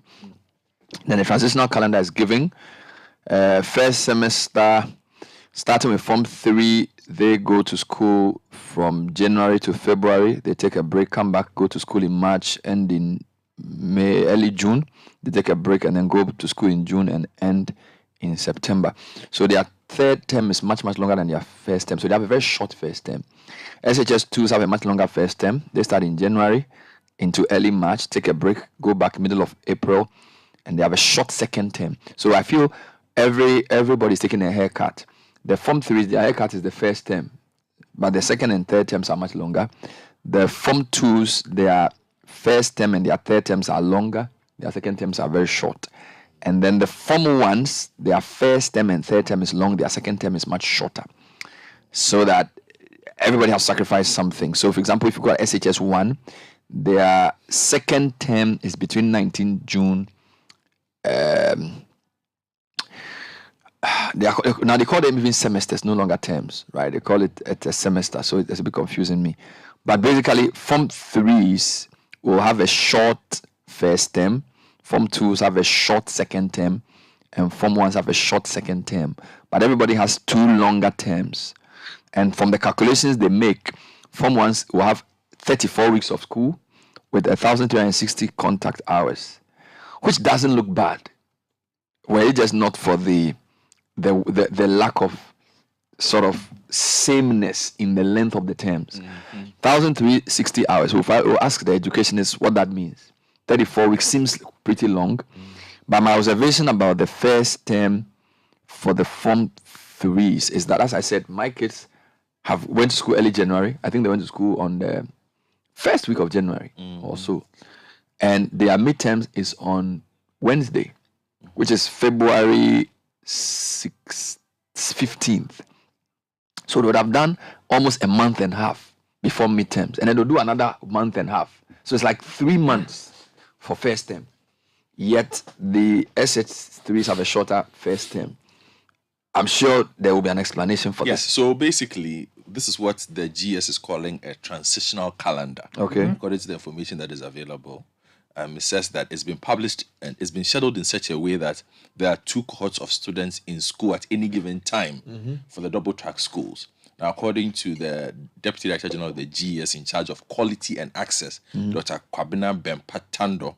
KB Tando. Yes. Basically, the timetable is to ensure that the students will complete a minimum of 3,134 hours. That is an average of 1,134 hours per year. Okay. So on paper, it doesn't seem so problematic, but it just feels a bit funny. It's transitional, meaning that it's not going to be what they will use forever. We'll take it like that. But back to the reopening of schools for Form 1s, and has there been an official reason given for the delay in the... Yes. Because you can call it a delay, right? If a week to reopening, people don't know what schools they are going to. Or is it a general problem? I don't know. The educational correspondent, Caleb, can help me. Is it like, do they always wait till 1 week to reopen, to release the list? But you should know where you are going to school at least a month ahead. I don't know. Maybe it's a security thing, so maybe they don't want you to know so that you can. I don't know. Well, with all the category A things that they've been shenanigans they've been pulling, if there's a delay, I can understand. Maybe they're still investigating the system. But rationally, realistically, a week they're supposed to be in school on the 20th. Yes. And the expectation is that they will know where they are going by now. It should not be a situation because, for example, if let's assume I have 2 wards, and we want to be in the eastern region. We live in Accra. So let's assume for the girl, I chose I chose Manfi Girls. Okay. And then for the boy, I chose Okwas. Okay. So let's assume the girl, her first choice is Manfi. Okay, first choice is Manfi Girls. Second choice is maybe Benkum. Okay. Okay, and then the boy, first choice is Okwas. Second choice is maybe Nifa. All right. Now, my journey, my travels, and all those things, I need to plan around which school they get to. All right, Manfi is not the same as whatever. So there are needs that are around. The thing though is that because government is providing everything, I'm not sure you have to go and buy your uniform yourself. So I don't think parents have an excuse to say, well, I have to go and buy a uniform, so I don't need to. The school provide a uniform. In fact, let's tell you the things government has committed to pay for. Government pays for entertainment. Government pays for sports. Or government has committed to paying for sports. Government pays for NSMQ preparation. Well, it's easy to no. There's nothing. There's nothing happening in sports. No, so it's easy to say. No, I'm telling you what government has undertaken to do on paper. Then you can tell me what's happening on the reality. No, there's nothing. So government will pay for entertainment. Government will pay for sports. Government will pay for NSMQ preparations. Okay. Government will pay for utilities. Government will pay for maintenance. Government will pay for first aid. Government will pay for food. Government will pay tuition. So government pays everything. Okay. But previously, what was government paying for? What were parents paying for? Oh, I know that previously you were paying. We paid our own border fees. So if you were a boarder, you would pay for your own boarding fees. You're paying your own boarding fees. You're paying for tuition. I believe you pay for food. Yeah. You pay for entertainment. Yes. Yeah, there were little things on the bill that you were paying for. So the government still paid something. So the entertainment, what are they paying for? Like, what I don't know. Your entertainment. I don't know. And you know what's funny? Let me give a very funny story. So here's somebody who has put money in a bond to get quarterly payments to pay their child's school fees. Now, because of the debt exchange, they would forfeit that interest which they used to pay the fees. So the government says, I'm not going to pay you what is yours that you have worked for, but I'll pay your child's school fees for you. But then the school doesn't have the money to run the school. And invariably... So the government takes your responsibility for paying for your child's education on itself and then decides not to pay it at the right time. Now the headmaster cannot talk because they are afraid they'll be sacked. So your child goes to school and is just getting emaciated. And you have to now look for money elsewhere to send to them. That's the point I was about to make. Invariably, it comes back to you because you now need to find money for them because you don't like the food they are getting. You need to give them food. Now, because the food issue is so strong and rampant and it's going over a longer period, you are now spending more money to feed your child so that they are in good shape to learn and all of those things. So that's one level. Now, assuming that your child doesn't even get a proper place at the boarding house and say you want to ensure that they have a good place to lay their head, that's extra cost because you need to find them a newer place to lay their heads. That also comes with its own risks, its own challenges of leaving teenagers to live by themselves far away from home without supervision. Yeah. So somebody's explained that the calendars are two. The one you referred to is the first one. It was changed a week or two ago. In the first calendar, it was the Form 3 students who were to come home. Then the GS changed it and says it's rather the Form 2 students who are to come home.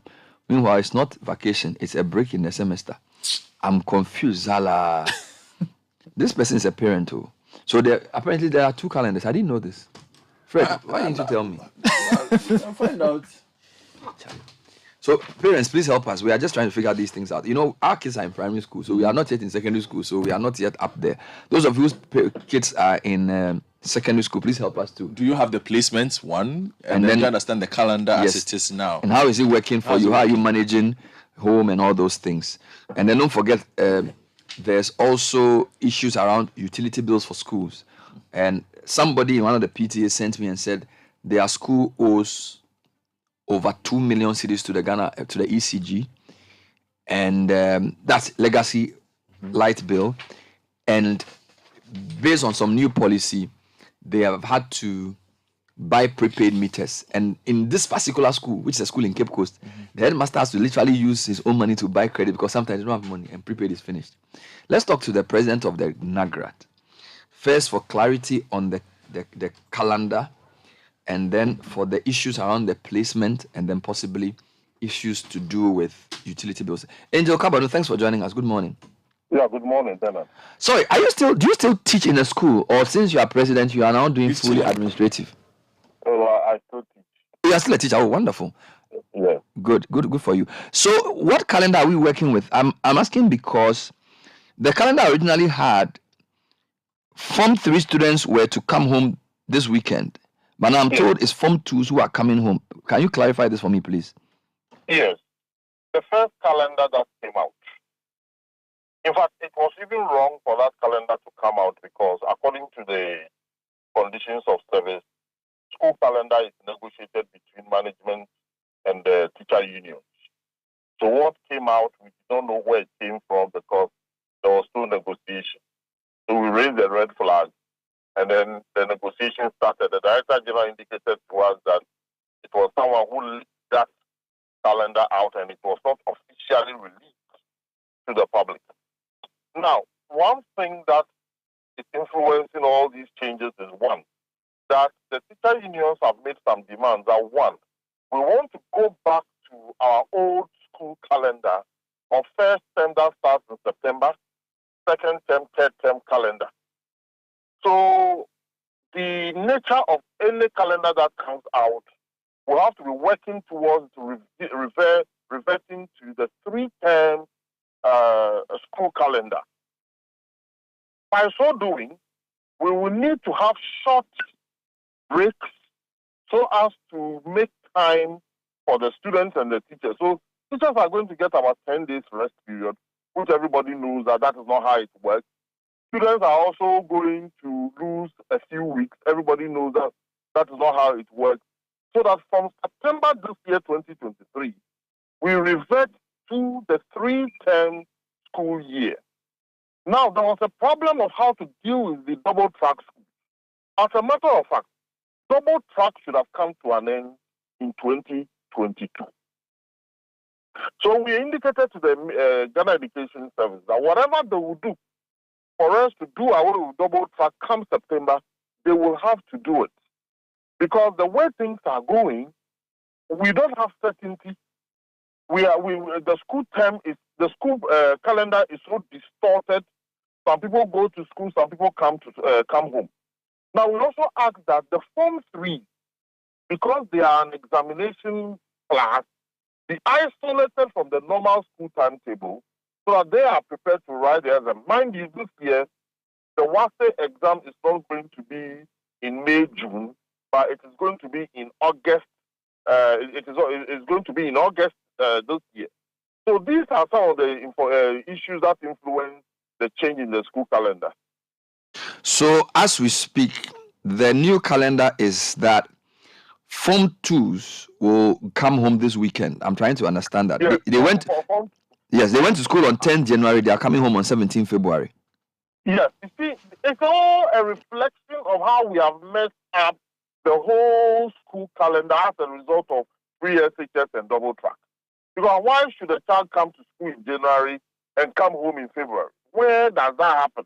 And Bernard, let me give you some information that whenever there is a break from school, it takes 2 weeks for the students to get into the academic frame when they return to school. So when you have frequent breaks, you are distorting the steady rhythm that ought to exist.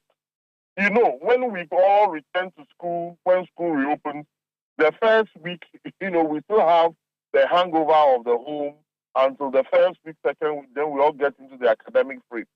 So let me say that for some time now, we have had a distorted school timetable that has adversely affected teaching and learning in our schools. Do we have more double track or single track schools? Do you have that information? Yes. We have more single track schools now than double track schools. So that's good. It means that eventually this will be over. Yes. Wonderful. In fact, the problem is the 61 top senior high schools that are at the end of every placement are oversubscribed. Other than that, I'm sure we would have seen the back of double track by now. There is some 61 senior high schools that is always oversubscribed, and whenever the numbers are so high, then government just acquiesce to pressure and then repeat a double track system. But we've indicated that whatever it is, if all the students are supposed to come on track from September, they have to come on track from September. Presumably, these 61 schools are the so-called Category H schools. Yes, so-called Category H schools, yes. Wow. So they are having to deal with more numbers and less space, for which reason they have to do double track. Good. Let's come to the issue on the school placements. Today is 14th February. School reopens for Form 1s 20th February. So, which is why I believe the Form 2s have to come home to create space for the Form 1s in the double track schools. Now, is it normal that 6 days to reopening, placements are not out? It is not normal. I don't know whether I can say I'm allowed to say too much on this matter because of some sensitive issues. You recall that there is an investigation report about the placement, what happened last year. And in fact, it has really shaken the foundations of certain authorities in our country. And they will have to put in measures this time to ensure that we don't revert to that same thing. Look, if something happened in one school where a student accused another student that you came here because you bribed your way to come to school. And it was a very, very unfortunate situation. And Bernard, let me state this, that placement to school, for me, should not be within the ambit of the education. It should not be within the confines of the ministry. Sorry, Angel, can you repeat that? You said placement in school should be what? Placement in school should be within the ambit of the Ghana Education Service, not the Ministry of Education. You see, there is a certain secretariat the relevance of which I wonder what relevant that secretariat is today.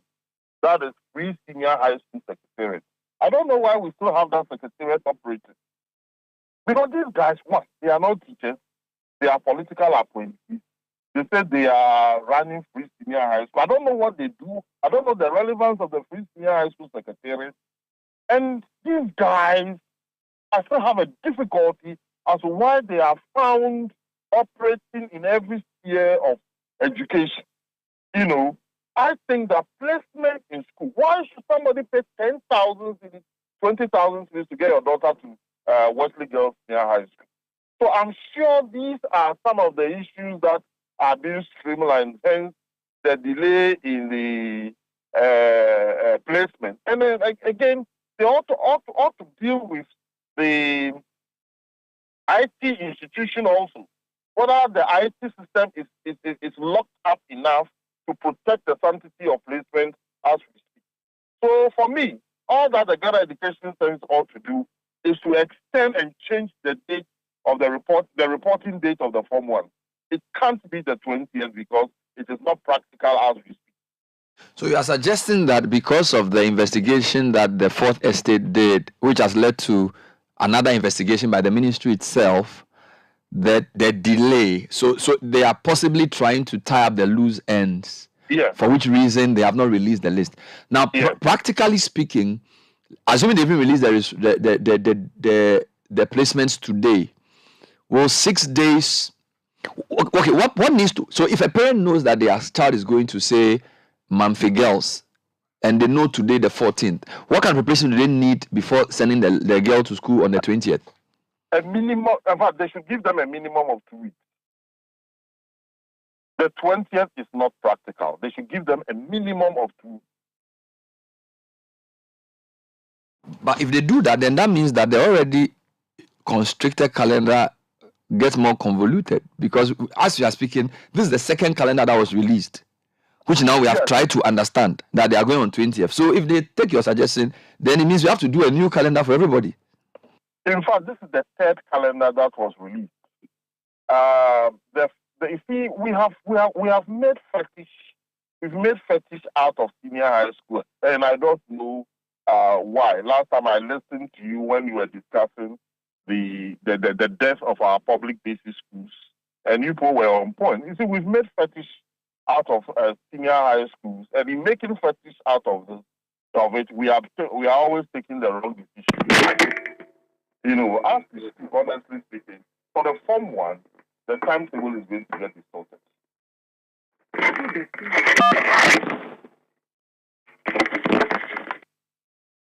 Hello? Sorry about that. Please go on. Yeah, so for the Form 1, whether we like it or not, don't forget, when Form 1s report to school, they don't start classroom work immediately. And then reporting to school also, it's not as if every student reports to school on the same day. Within 1 week, you see students reporting one after the other, groups after groups and all that. Then there's going to be orientation. There's supposed to be a day or two orientation, because those who even do general arts, they have to be put in either the general arts categories. You know, there are some general arts students who do history, ERS, literature, and so on and so forth, government and so on. Different from the general art that does geography, economics, elective maths, and all that. So you have to put the students in these categories. So when they even report to school, in 2 weeks, classes have not started for them. So seriously speaking, if you are the president of NAGRAT and you are not even sure of what when the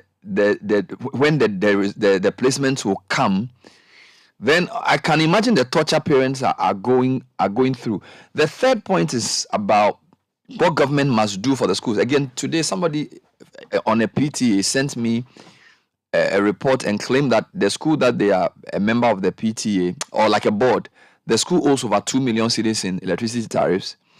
Yeah. And that, as a consequence of that, they've been forced to do prepaid. And because government doesn't release monies, sometimes the headmaster has to use his own money to buy 500 cedis, 400 cedis of power, so that some of the Form 3s can even just steady for a couple of hours before they sleep. Yeah. Is this something strange to you, or this is fairly common? Oh, very, very common occurrence. We've even started with the minister and raised this issue with the minister that this prepaid matter is pretty serious. But there's a certain boys' school, name of which I will not mention, where at night the lights went off and there was so much noise. And Bernard, you know what I'm talking about. There was so much noise, almost to the riotous point. The headmaster had to move from teacher to teacher, solicit some money to see whether they can buy some prepaid for that night, so as to see what they can do the next morning. The system that runs is like this. The money that is supposed to come from government do not always come on time. In fact, it never comes on time. It never comes on time. So, and then you ask the schools by law that they should all revert to a prepaid meter system. The schools revert to a prepaid meter system. You don't pay the money on time. As for prepaid, it's an automated system. Units finish on the prepaid, the lights go off. So the question is that we ask the Ghana Education Service, the ministry, to see whether government can direct ECG for there to be postpaid in the school. The minister promised us that is exactly what they are going to do, to see whether they can have postpaid in the school. Unfortunately, when they went to ECG, I understand ECG refused that they will not be able to do that to allow the schools to do postpaid. So we are back to where we are, and the problem, it's a very common problem in our schools as we speak. So if the government is paying for utilities, is paying for food, is paying for tuition, is paying for uniform, and is paying for all of these things, what do the PTAs pay for as we speak? What do the parents pay for?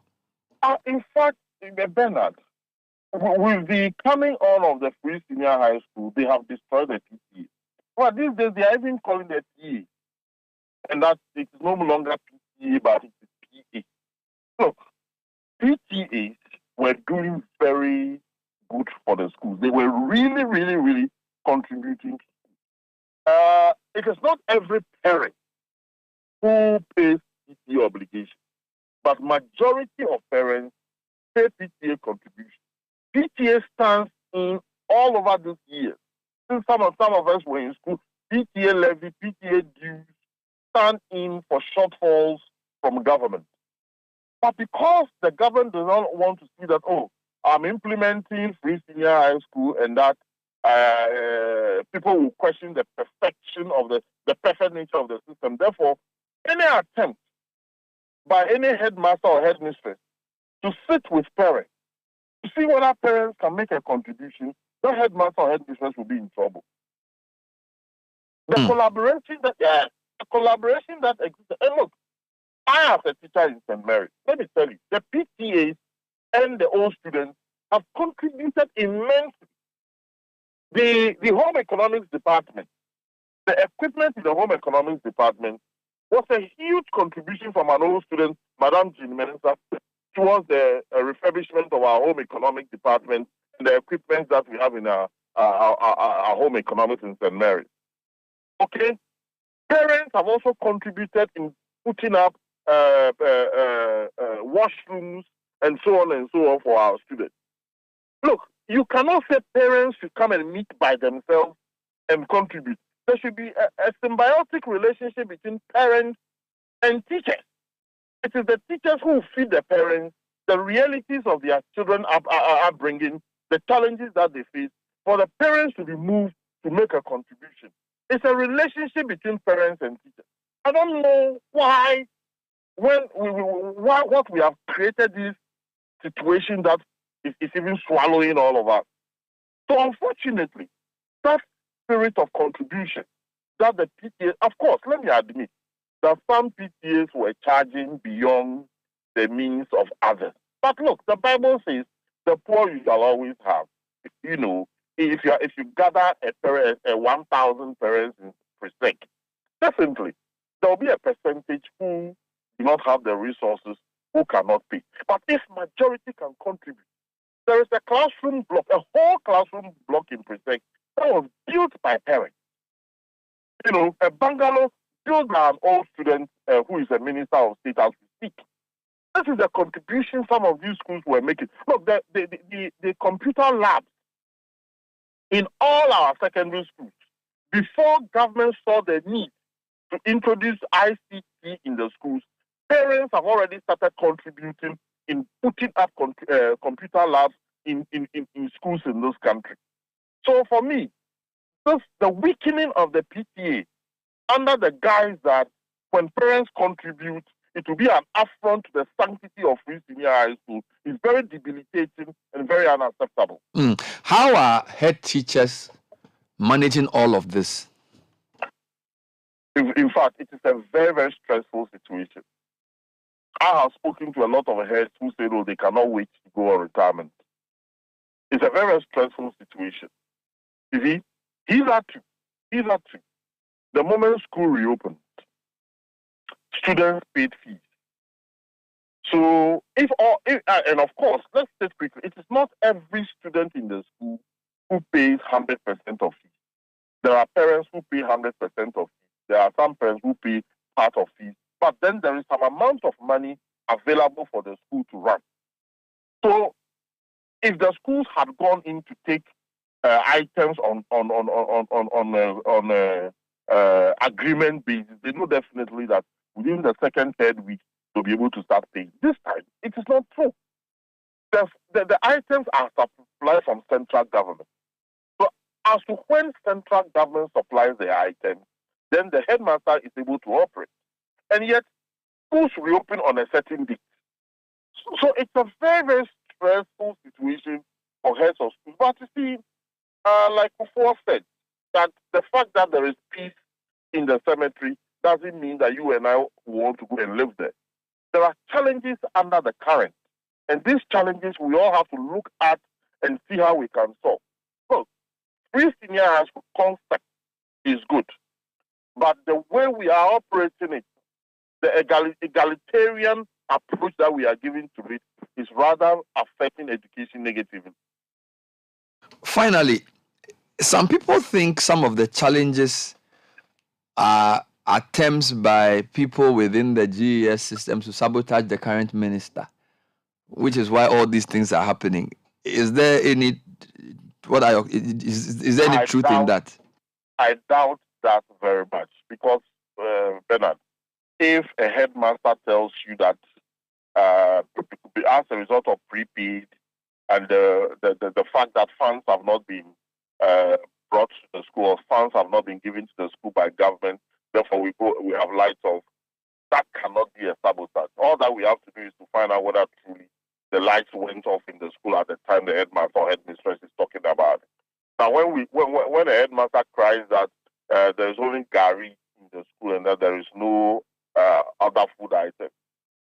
If we verify, is it true or it is not true? So honestly speaking, we are running a system that is bigger than our ability. A good concept, a good idea to make sure that those who don't have attend school, but the wholesale application of the concept is what is affecting us. So talk to my classmates, because your time you were doing some fee paying in the university, you are making some small contribution when you were a student. But my time, university was generally free. But we had serious challenges. We had serious challenges because the various departments did not have the resources to provide what they have to provide. So when there is free, it sounds sweet, it sounds appealing, but its consequences, especially when it is the government of Ghana, we all know, the government of Ghana have never been able to keep to their pledge of providing when there is free. We'll leave it here. Thank you, Angel, for talking to us. He's the president of NAGRAT, throwing more light on the situation. Started off by talking about the calendar. So apparently this is the third calendar that has been released. Mm-hmm. And if the Form 1s don't get to go to school by 20th, we may have to create a fourth one. Now, he's also saying he suspects the reason the placements have delayed is the investigation that was done. So I think they are trying to tie up their loose ends. Then the point about schools not having money to buy prepaid is true. The postpaid system was not working because the schools were owing too much. So the schools have all gone to prepaid. But if the money is not released on time and the schools don't have any, they don't charge for utilities, they can't pay for power. So a lot of the schools are sleeping in darkness as we speak. So these are some of the problems. We spoke to the PRO of the GES, Cassandra Chumampofo, who has been assuring parents that the placements will release soon. You know, when school closed for 10 months as a result of COVID, it disrupted our academic calendar. We used to have September to July, and then COVID made us turn to January to December. And so this year, we met with the unions as we've always been doing. We meet our key stakeholders in developing the academic calendar. And so the unions put before us that we needed to go back to our usual or our previous academic calendar, which was the September, July. And so we had back and forth on that, and then we agreed. And so we needed to make concessions at both ends by reducing the vacation period and then reducing the contact period. So we'll be able to meet, get to the end of the academic year in September. And then moving forward, we will be using our old calendar as we previously had before COVID set in. So that's actually what had happened. And the union said they needed the time. You know, when we end in July, they are able to get their full vacation, their summer period, and some use that long vacation for their travels, their businesses, and what have you. And when we had the January to, they really didn't have it that way. And so they were pushing for that amongst others. And so we agreed on that, and then we did that changes to the academic calendar. And that's the reason why we've ended in September. So basically, it's for us to go back to our old academic calendar, what we used to do till COVID set in. Well, for some parents that we've spoken to, they think that this is not going to help them financially because it means that they will need to cough out lots of money, within a short period of time. What would be your reaction? Would you tell them that this is not really necessarily to financially burden them? Exactly. Our intention is not to burden them financially. That was what we used to have, and then COVID came in. And so we are only going back to our old norm. Nonetheless, because we wanted to do that, that's the reason why we needed to shorten the vacation period. And for them, it's been like, it's a short time, and then some few weeks or few days, and then another reopening comes in. And we really understand their plight, and we say that because we needed to go back to September, they should bear with us, and we know that we'll definitely get over this, and then we'll get to our normal times. Okay, let's move over. Let's talk about the placement system. We, from the calendar, means that the freshers are supposed to be in school on the 20th. Today is the 13th. What's happening? Are we hearing from your office soon with regard to their placements? Absolutely. You will hear from us hopefully this week. Yes, we are preparing so hard. And just this weekend, we had a training for our call center agents. You know, before every placement, we prepare them so that those that are unable to visit our solution centers, we have solution centers at the regional education offices, and then the national one, these days we have them at Adabraka, the NAT Hall. So those that are unable to go there, we have a call center, and we'll soon publish the number. And so preparations are almost, completed. And so hopefully this week they will hear from us, and definitely we'll meet the timelines on the academic calendar. And if anything new you want us to just know about, if there's something. Well, we'll continue to caution parents, guardians, and everybody that they have to be careful that they do not pay money, especially those that will be going to first year. That placement is done based on merit, and so don't be deceived. Do not pay money to anybody for your placement to be changed. And then we have our good teachers in all our senior high schools. And so once you get any of your chosen schools, do accept and attend.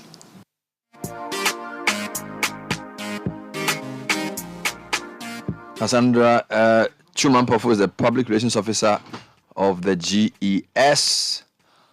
So remain calm. Plans are underway to release the placements. So that's plans are underway to release the placements. Saying, yeah, that's what it is. You see, so the plans are far advanced. So 5 days to before 20th, you will know your school. So just go when? Just buy the things you need now. Buy to go where? You are going to school. Wherever you are placed, you still go to school. You are either a boy or a girl. No, you see, so buy the things you need. But there's no problem there. Wow. The only problem is that Angel said the week may not be long enough. So it will then mean they shift the reopening to another week. I don't know if they'll do that. You see, let me tell you something, honestly. I don't know how other parents feel about the educational system as it is now. Anytime you have a conversation about it, the experts will come and make it look like, and by that I mean the technocrats / politicians, make it look like you don't know what you're talking about. They are the experts. So yes. But education is the one thing where the technocrat cannot be the only expert. You see, because when you are done being the expert, the child comes to my house. So we also see the effect of what you are teaching. We also see the effect of what you're teaching. And I always say, maybe parents aren't worried about it, or parents are happy with what they get, because there isn't a lot of stake for what is happening. So maybe it is us who have ridiculous standards of what the education of our children should be. So I am at that point, and I'm speaking honestly with you. I'm at that point where I don't really care. As in, you've checked out? Oh, completely. And you and I have privately identified. I'm going to talk about this on radio. No, Bernard. I'm speaking to you as Godfrey Akoto Boafo. Just this. Hold on for me. Because you've checked out of Ghana's educational system. Completely. I'm not interested in it. It offers nothing for me, personally. I go through the textbooks. I am not the most intelligent person in the world, but I'm fairly well educated. So you don't think that the system they are running... Hold on. And what I want my child to become and where I want my child to get to. What the educational system of Ghana currently provides, in my estimation, for me, is inadequate. The complete system or just the basic? A complete system. It's completely inadequate for me. Secondary university. It's completely inadequate for me. No, the reason why it is inadequate is because the system has been created in such a way that every single level has significant challenges. So in the end, the product that you get is at 40%. Basic school level. I gave you numbers last week. Inadequate funding. There's a 2.3 million deficit in desks. The government is now, last week they sent 40,000. When are you going to get 2.3 million? The food is inadequate. Textbooks are constantly delaying. There's fiddling with the timetable every now and then. The nature of teaching and the nature of learning in 2023 is not the nature of teaching and learning in that used to exist. I asked you the question. There are days where I see children come home with 7 homeworks, 8-year-olds. They have, after a day in school, the child goes to school at 7:30, closes at 3:30, and comes home with 8. Homework 8. Baku 8. 1, 2, 3. No, maybe I haven't seen 8 before. Oh, but I've seen 5. I've seen 4. You've seen 5, but 6. No. To be fair, my people, the maximum is 4. Oh, there are schools that get 7, 8. There are days your child proudly tells you, "Oh, Daddy, today I brought only 6." Are you serious? I'm telling you. Oh, Daddy, and then homework. But how many subjects can you do in a day? I don't know. I don't think you and if parents engage, and which brings me to the question you spoke about, if parents actually engage, you would realize that a lot of time you ask the child, this work that we are doing, have you been taught in school? Because when I was in school, when I'm giving homework, the homework is basically a reference, a revisit of what was taught that day or that week to make sure I understand it, right? You would ask, have you been taught this? The child tells you no. But the child is supposed to figure it out along with the parents. So we can take it as being, well, this is your contribution to the education of your child. That's fine. I think you have somebody on the line, but I'll continue. Talk to Kofi Asare of Africa Education Watch, just to see if we can put everything in context. Angel said quite a bit. I just wanted to test some of this with Kofi as well. Africa Education Watch, possibly the leading education think tank in the country at the point, done a lot of research work into the issues in secondary schools in particular. Kofi, thanks for talking to us. So let me take you to where I left off with Angel. So we are running what is called a transitional calendar, and I'm told that luckily more schools are single track than double track. But the problem is that a lot of the category A schools that are oversubscribed are double track. And we've seen the timetable where we're told some of the schools, for example, for Form 2s, they have to, those who went to school on January 9th have to come home February 17th. So that's basically a month and a week of schooling. Yet the calendar says they will have 34 weeks of tuition and over 1,000 or something, some long hours of basically they're saying that it's okay because when you put the total time on task together, it's fine. Let's start with the double track. Are you encouraged that the double track is being phased out as quickly as it should? Are you concerned that this is the third calendar that has been released for this term? Okay, good morning, Bernadette. Recall that when the double track was announced in 2018, government said that it was going to run for 5 years. So it expected that 2023 was going to be phased out. Unfortunately, the reality is that the efforts to end the double track have suffered a lot of setbacks, mainly financing. Ending double track principally requires expanding senior high schools, especially those in high demand, to ensure that we need to run tracks. Government went for a loan, 1.5, the city equivalent of a $1.5 billion loan, which was later converted into a bond, which is called a Dutch bond. Now, the main objective of that Dutch bond was to expand senior high school infrastructure and end the double track. 3 years into the loan, only about 3.2 billion has been disbursed by middle of last year. Last year, about another 1.2 billion was supposed to have been raised from the bond, to continue infrastructure expansion works. But 2 things happened last year. The first was high levels of inflation, especially construction sector inflation, coupled with the low, demand for bond, obviously due to the lack of confidence that the citizens, corporates, expressed in the bond because of the economic issues, affected subscription of this bond. The last time I checked, around November, only 17% of the 1.2 billion floaters had been subscribed. It means that financing senior high school ongoing infrastructure projects to ensure that they are completed and for that ending double track on time wasn't going to happen. So that is the reason why we are going to have double track run this academic year. And if like next academic year, until we see an improvement in the liquidity situation, especially the training of bonds, because the batching bond is the main vehicle for expanding senior high school infrastructure and ending the double track. So that is on the side of why we are still running double track. Unfortunately, because there's been some improvement in the senior school expansion project, the last time I checked, the progress of work was about 60-70%. Overall, if you consider all the projects, some of them have been completed, some of them are at stages of completion.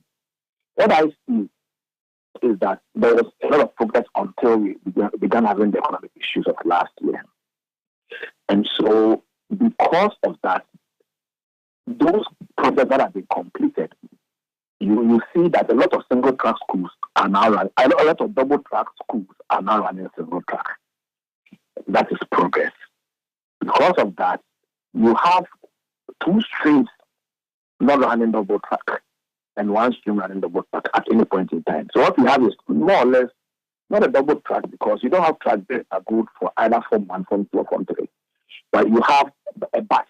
So more or less a batch. There's a batch system for one of the streams where at any point in time, Form 1 and Form 2 students will be in school, for example, for Form 3 students to be at home. Form 3 students will be at home, for example, to enable Form 1 and Form 2 students to be in school. So you always have two forms being in school and one form being at home. That's what we have. It's not a classic track situation.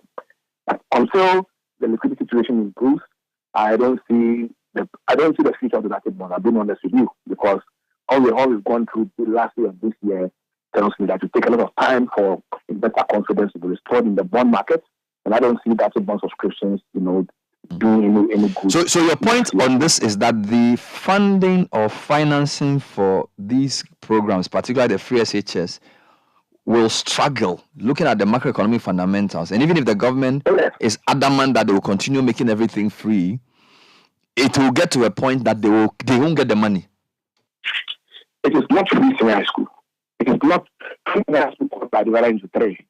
We have the recurrent cost of free senior high school, which is the 3 billion we are going to spend on mainly feeding children, and then we have the capital cost, which is infrastructure. So that is not normally captured under free senior high school, but it's captured under secondary education. So what I'm saying is that the secondary education infrastructure expansion program to pave way for an end to the double track has suffered financing deficit. And until the bond market has been regularized, we are restored, investor confidence restored in the bond market, I don't see the financial engineering engine backing that secondary school infrastructure expansion program So you can comfortably predict that double track will continue beyond 2023. Oh no, it will enter next year. It will enter next year because in the budget, in the budget there is no provision. There's no such provision for that quantum of money to expand secondary to continue the ongoing expansion. I'm being honest with you. If you look at Get Fund, secondary education is getting something a little bit around 300 million Ghana cedis, which is very, very little when it comes to secondary school expansion. Even that, the Get Fund, I'm sure that by the end of next year, this year, the maximum you are going to see being disbursed out of that allocation is going to be 49-50% because that's been the trend. So for the mainstream budget of the ministry, the CAPEX budget, you see you have 1.5 billion for CAPEX. The majority of that money is going to the construction of the Solomon University. So very little is available. Unless we look for another funding source. But for now, I don't see a reliable funding source in the Dutch bond. That is why the double track thing will drag for a while. Don't forget that every day the demand for secondary education is increasing because more and more students are enrolling and completing junior high schools. Today, a board member of a school said to me that their school owed over 2 million cedis to ECG in postpaid bill.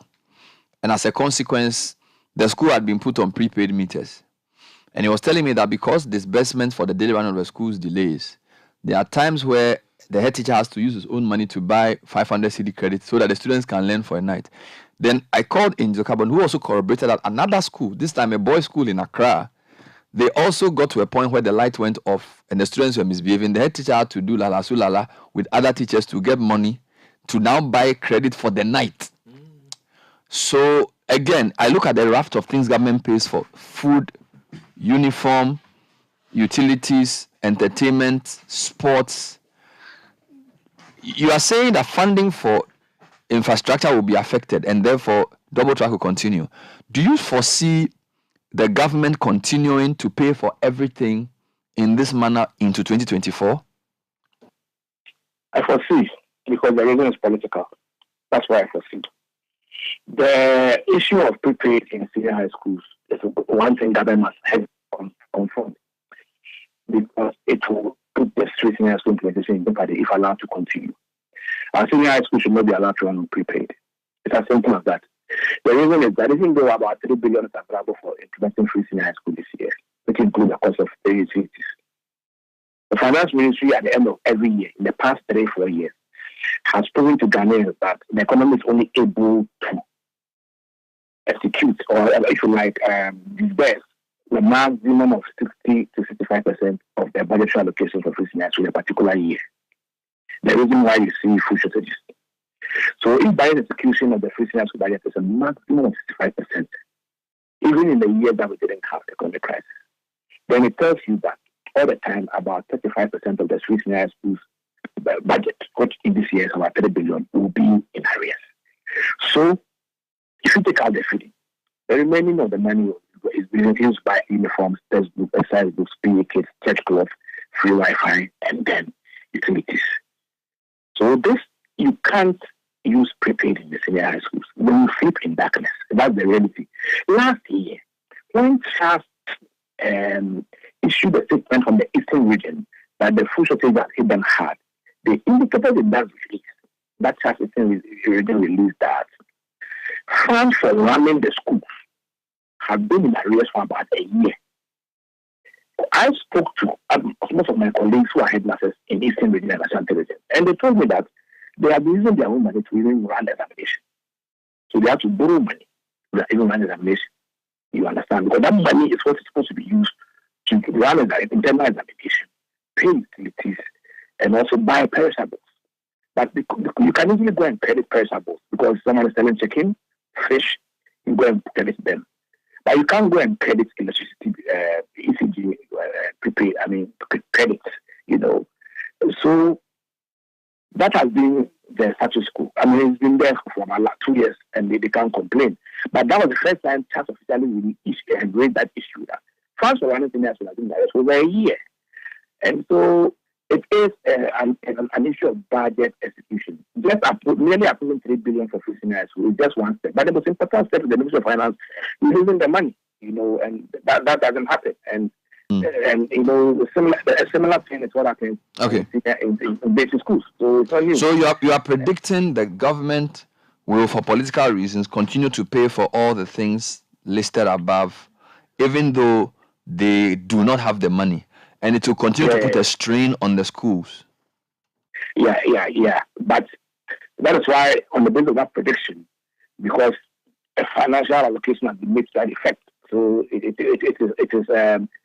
is actually a factual prediction. So I would say now what government will have to do is to do everything possible to have an agreement with ECG, so that we don't be prepared in our senior high schools, because darkness will happen. And when darkness happens, what will happen is that the school heads will through the back door ask parents to pay. And then when parents pay, government will come and say that no one has paid anything. It is in control situation. We don't want that to happen. So government should prevent the current have a discussion with ECG so that a credit agreement will be reached. So far as I'm concerned, budget execution is not going to, it's not going to improve significantly overnight from the Ministry of Finance. Okay. Just to clarify, does government pay for uniform or parents buy the uniform? Government buys, okay, they are various uniforms. Okay, so everything you wear on campus is more or less seen as a uniform because it's a controlled environment. But government buys, on the government, there's a school uniform. I think what you wear to class or something, yeah. And then there's a PE kit. And then there's a church cloth. And then there's a nine exercise books. And then 4 notebooks. So all these are part of what government provides for. But let me always have to quick to remind you that in basic schools, we used to have free exercise books. It was cancelled in 2015. Now we have free exercise books in secondary schools and we running since 2017, and even 4 notebooks added to that. And we still have issues with basic schools not having exercise books, especially in the 75 deprived districts, a lot of them. So that's one of the advocacy points we keep making, that if secondary school parents are so poor that they cannot buy exercise books and notebooks, why is it that basic school parents in the 75 deprived districts suddenly are rich or they can afford exercise books and clothes? But then let me just talk about this quickly. I've heard some commentary that schools are, it just took place with the opening of schools paid academic evaluation by the Ministry of Education. And parents don't even know the schools that their wards are attending. And then their wards also don't know the schools that they are attending. And it's only 6 days. I think that we must understand that our education system has never been the same and will never be the same as a result of the double track and the COVID. Because in those days, you know the school you are going maybe months before you open.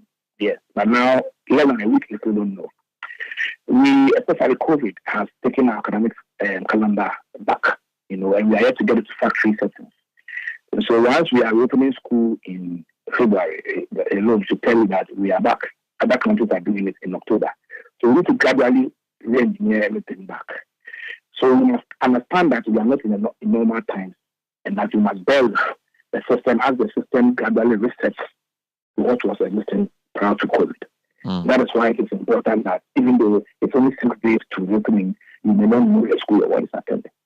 We are not in normal times. All right. How do you, and this, I'm asking you questions, predicting questions, because you've done a lot of work and I sort of, the details of what is happening, we've already spoken to Angel about. So first, I've asked you about double track. You say it will go beyond this year. You've said that free SHS, factually, it will continue, but funding for schools will struggle because of all the things we discussed. My third question has to do with, we have an IMF program possibly coming on from June, and then we have an election next year. How do you see the debate on education going into the election? So, for example, in the 2020 election, NDC said we're basically criticizing the government for the they call it traffic light, right? They said free SHS is working, but there's double track. Fine. Now, the secondary school system is struggling, and a lot of parents are not happy. How do you see this? Okay, so do you think the opposition will cash in on this and say we are going to review free SHS? Do you think that whoever becomes the flag bearer of the MPP is going to continue the same? We won't review free SHS? Because in the previous elections, particularly 2016, free SHS was such a big issue, and education is such an important issue to parents. How do you see the politics that is coming next year affecting all the things we've discussed? Will it make things better or will it make things worse? I was having a discussion with my colleagues in the University of Alberta over the weekend on this issue. A couple of them were doing their PhD thesis in the Free Senior High School. Then what I see happening is that Free Senior High School will not be an issue. If you start from 2008, Free Senior High School was an issue. One was saying it's possible, one was saying it's not possible. 2012, it was an issue. One was saying if it's possible, but you have to take time. One was saying no, it's possible immediately. 2016, it was an issue. One was saying it's possible, take your time. One was saying it's an issue. So there were contentions. Look carefully at the NDC manifesto of 2020. Look at the manifesto. Different in the two manifestos relating to the Free Senior High School. It's basically one saying that we are going to expand the Free Senior High School to include private schools. That's what the NDC said. Mm-hmm. That, and then the double track. Those are the two different things the NDC said from the MPs. Okay. And also said that they were also going to end up the track. So basically, it was just one difference: private schools inclusion to reduce the pressure on public schools. Okay. Now, in this year, where we find ourselves now, I don't see anything contentious about the free senior school between the MP and NDC because, Jonathan, I'm being very honest with you. The free senior school just like the edit. If any review in the free senior school should happen and allow parental participation, what I call inclusive, governance to take place in that of the policy, it has to happen under the NPP. But they are the connoisseurs. They conceive the idea. If the NPP doesn't touch the free senior high school and allow parents to have the capacity to contribute, the NPP never do it. Because it's a time bomb. It's like free things, no matter the thing. If you touch their free things, they will punish you politically. So the table on the high school. So we are losing you. We are losing you. If you can reposition, you are saying that because the MPP created a free SHS, NDC will not have the political will to touch it because they feel that voters will punish them for touching their free thing. So the best person to sort out the mess will be the MPP itself. Exactly, and that is why we have always. I hope you can hear me now. This is clear. And that's why we always put pressure on this government because the best person to review the policy will be this government. If the NDC comes into power, they will swallow everything look like a thinker. If I say everything, they will never pass any cost to the parents because it will now be a subject of vote. And so they would not like to do anything to jeopardize, should they come into power, to jeopardize their political force. Because they know very well that Ghanaians like food, no matter the quality. So we must... But Kofi, is that true? Because when I talk to parents in secondary schools and they say, our system is a mess, quality has gone down, the teachers are suffering, the schools are suffering. Are you telling me that if a government comes and says, for those who can't afford, we will subsidize your education, but if you want to go to boarding school, for example, you have to pay, you think voters will punish a party for taking such a decision that we all consider very sensible? You don't know Ghanaians. Let me tell you something. Majority of Ghanaians who vote for them on the basis of free in high school are not even parents or parents of children who attend free in high school. Listen very well. Majority of Ghanaians who vote for them because of free in high school may not necessarily be parents of students who benefit directly from free in high school. The fact that you are taking something which is free away from them, they will punish you. And the other part, then people will create the impression that, you see, by reintroducing the system of cost to students. So it's a politically exposed situation. It shouldn't have been so if the policy wasn't politicized or overly politicized. But as the experience we have seen in other countries, in Uganda, for instance, Uganda's secondary education policy has reached the same level of politicization of Ghana. Well, it is virtually impossible to do anything about it because it's the subject matter of votes. Everything about the policy is about votes. You understand? All right. So, I'll revisit this issue with you properly. But let me add that there will be very, very contentious education issues when it comes to basic level. Because I see some of the MDC, for instance, focusing more, making statements that will suggest that they want to focus more on basic education. Because in the past, we've seen the MDC, remember, Professor Mills had the whole program to eliminate schools under trees. About 3,000 or 4,000 of them were looked in a short period.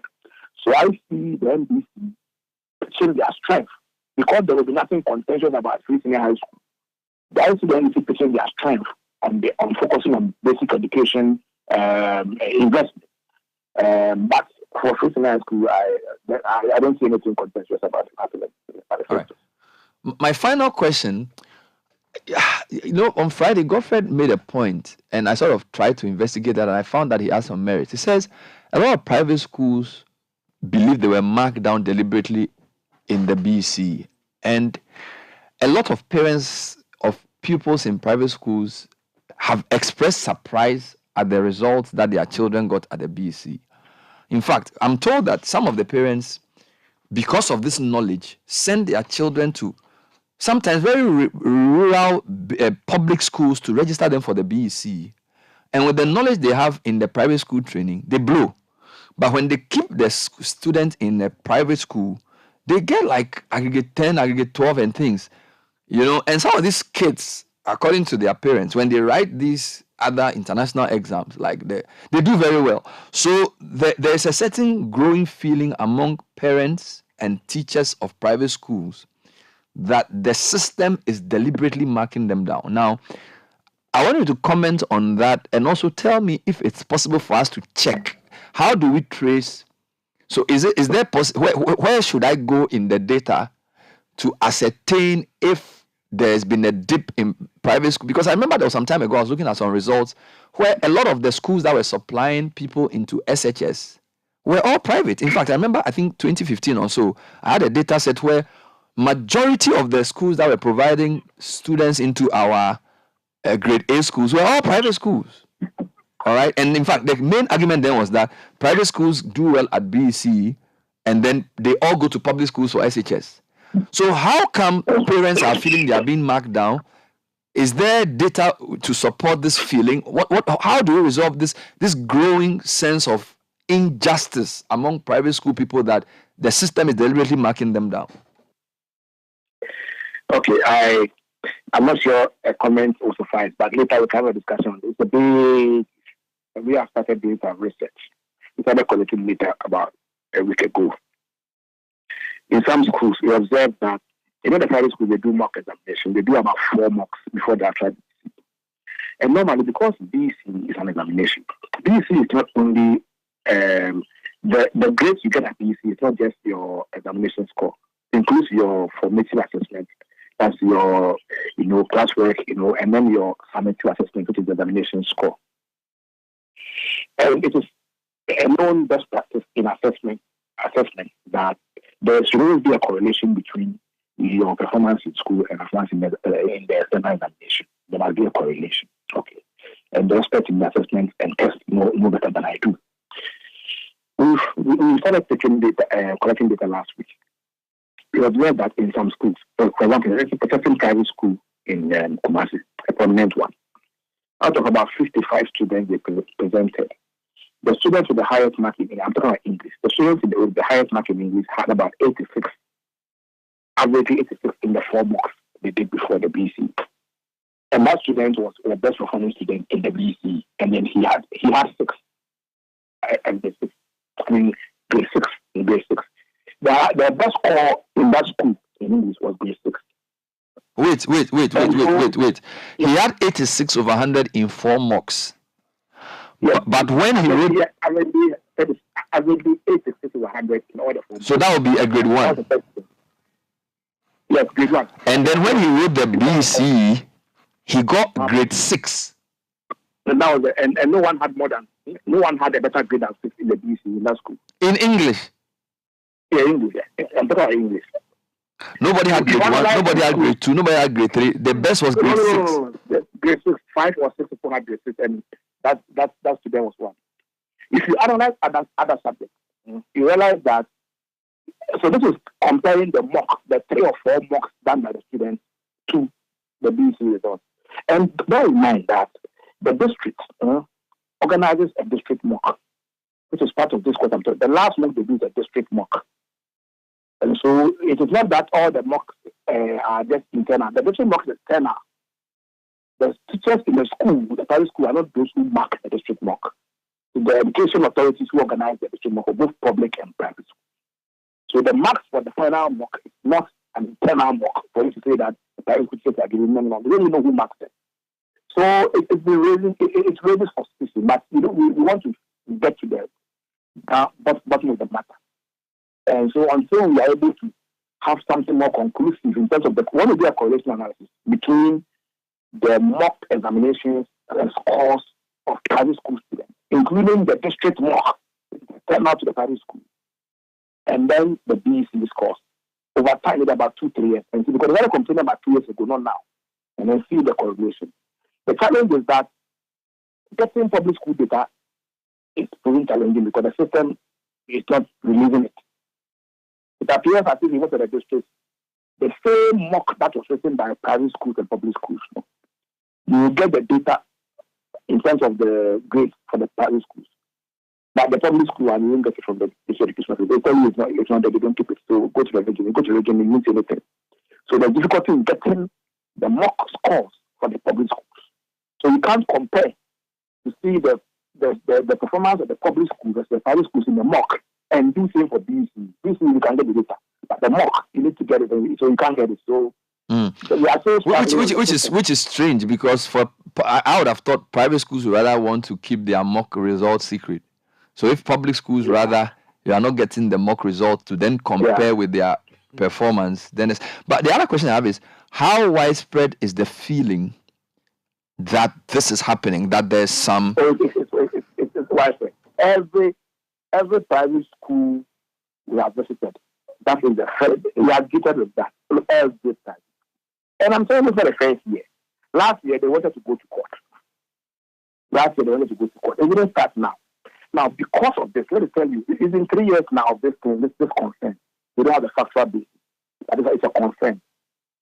So, we have observed that because of this feeling, and because of the 30% allocation of category A school slots to public schools, because of these two reasons, parents of private schools and students have become sensitive and are now trying to find other ways of getting into category A schools. Because obviously, opportunity, if you want to enter Protect, and you feel that you are not getting you are being marked now. At the same time, too, public school students are 30%. Even before you start the race, they are standing at 30 meters. You are around 100 meter race. You start the race, you are there and they are 30 meters. So they are back. So they are using other unconventional. I know of a certain school in Kaswa where virtually every student in that school wrote the BC in another school, in a public school. What has been happening since last year is that when students get to Form 2, they run for the private schools, and when they register in public schools, become students there.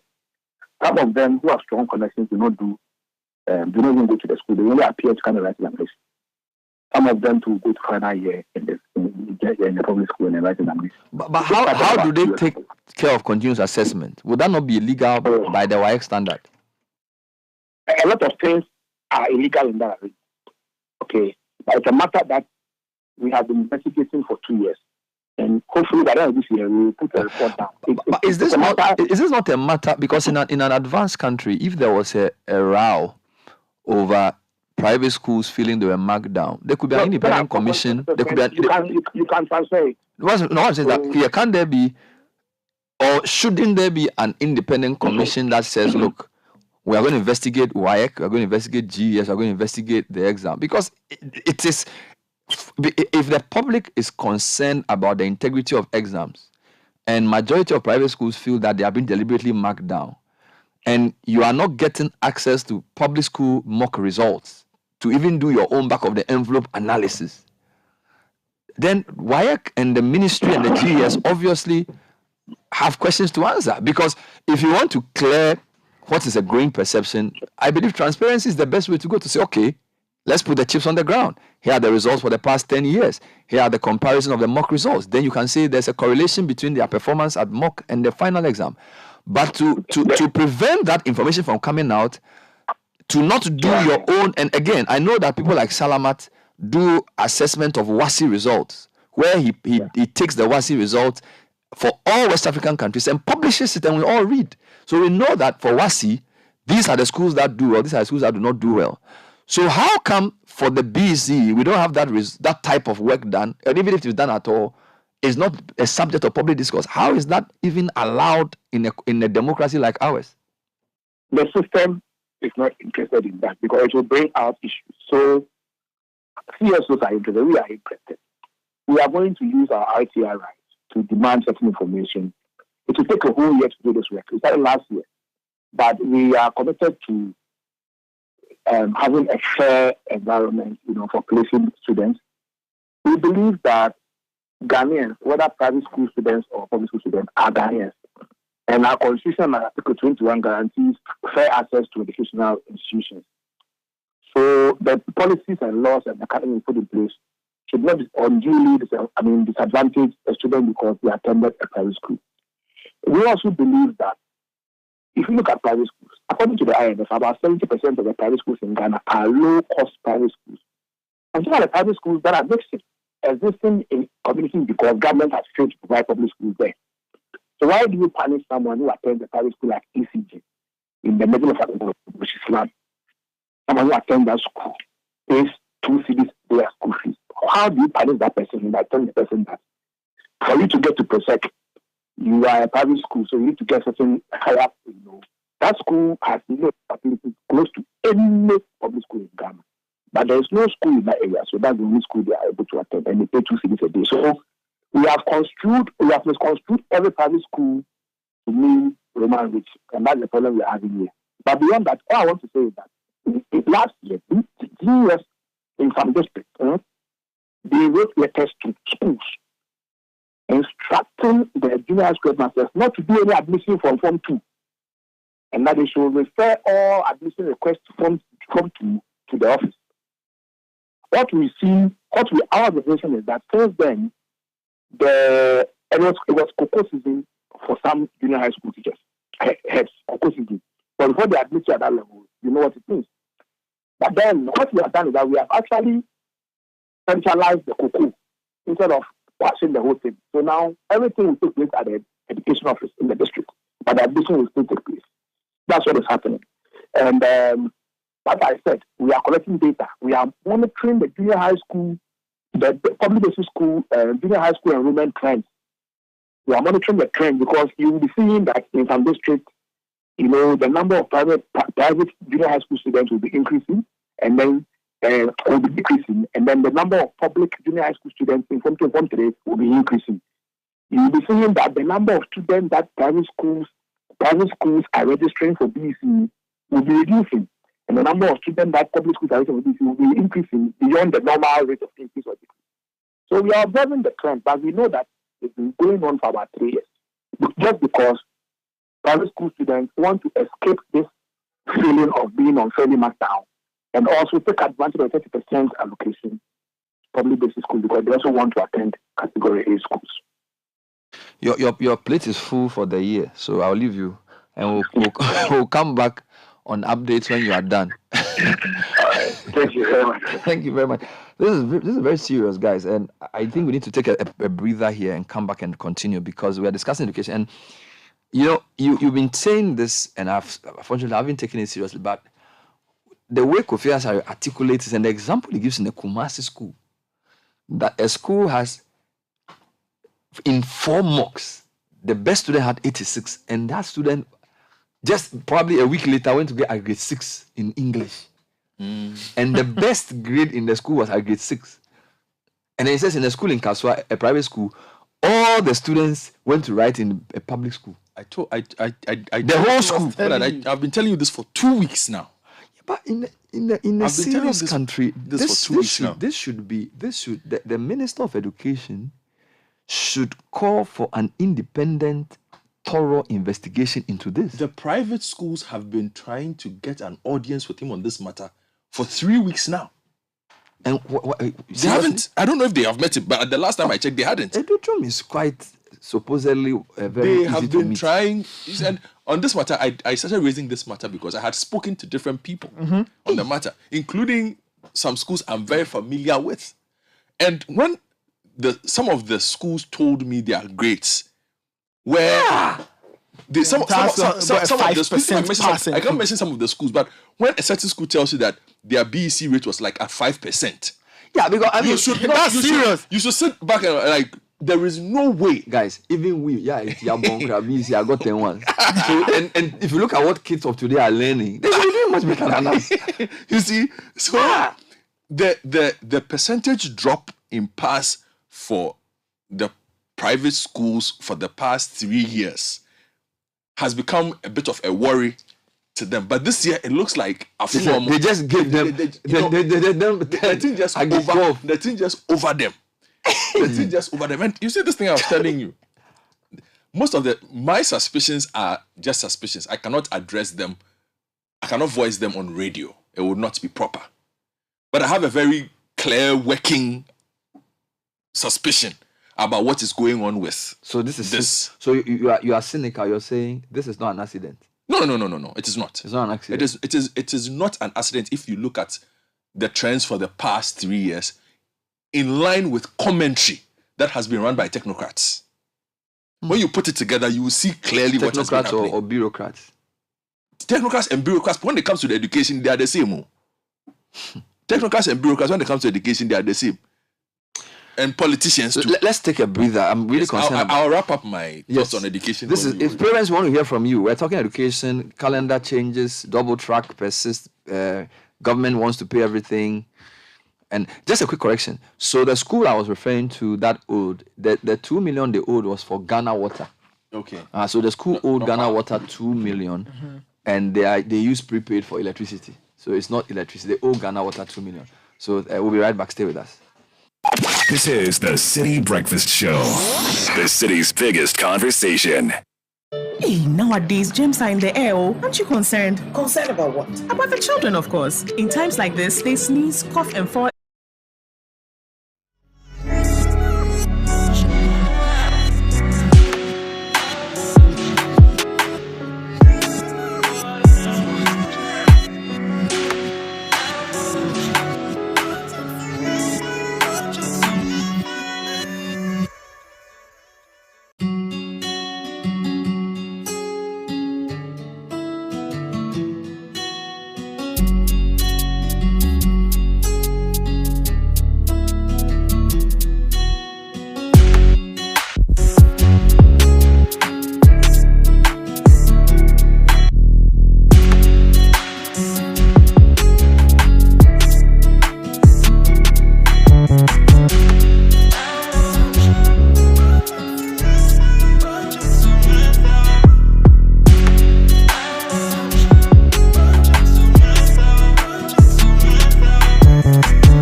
and return on the 17th of February. Is that how the so-called managers treated way back during the days of secondary schools? They ought to sit up and fix the mess they have created and vanish from their positions because they are destroying the future of our children. That's coming from Yao Ban, who's a parent. This one says, Bernard, please, those you are referring to as Form 2s were admitted to Form 1 in April 2022. So how come they are in Form 2 in January 2023? That's Che from Kaswa asking a question. This one says, the delays in the release of placements is rather disquieting. You know, it costs an average of about 5,000 cedis to put your school items together. For some of the dresses, you have to get them sewn. Parents need at least 2 weeks to raise the needed funds to prepare their children for school. Bernard, you buy trunk, mattress, chop box, shoes, provisions, pillow, bedsheet, etc. I think you should get a copy of a standard prospectus. The truth is, nobody understands the calendar.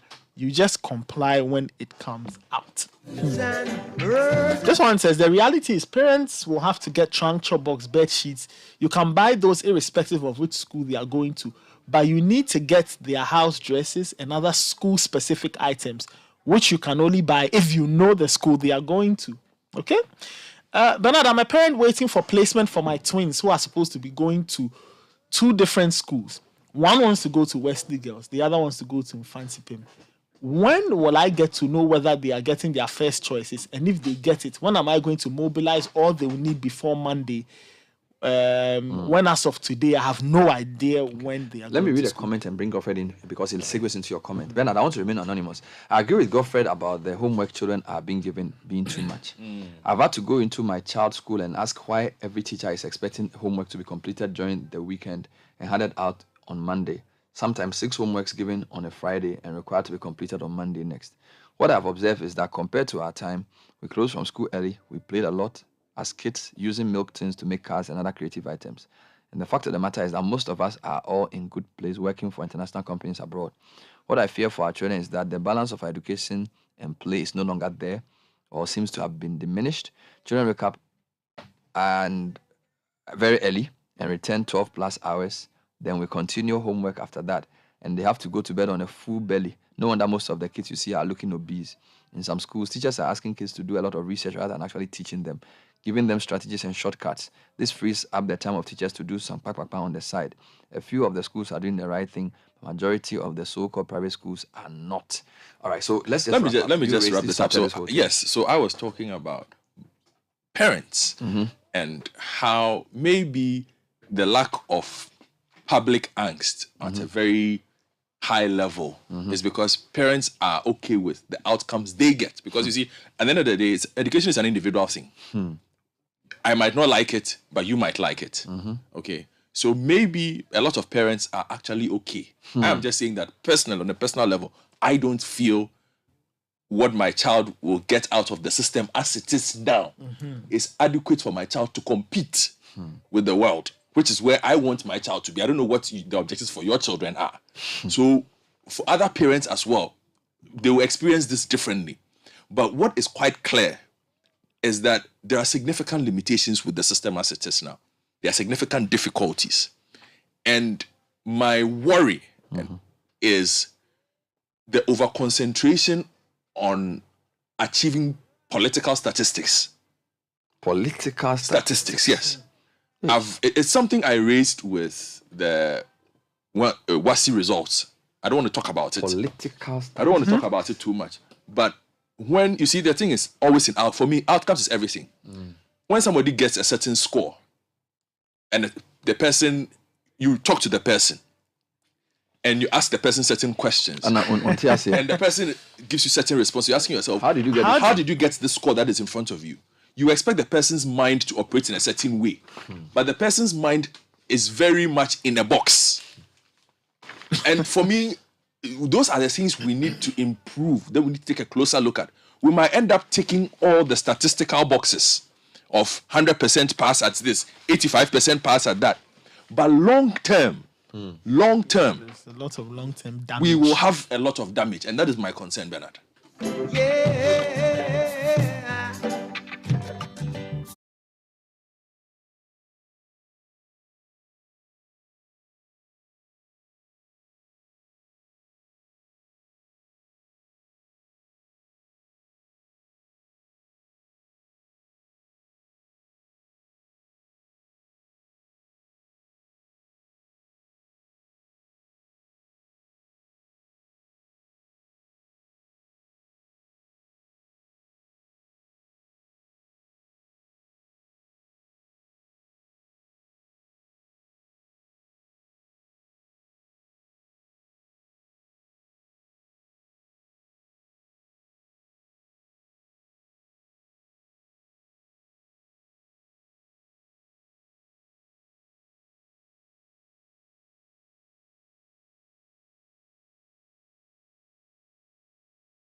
I love the song. Oh, that's a wonderful song. Wonderful. So this is a happy love song. Yes. So this one is the red. Yes, the red. So those who are in love can Yes, come to Shades of Love and you play the song. Yeah, exactly.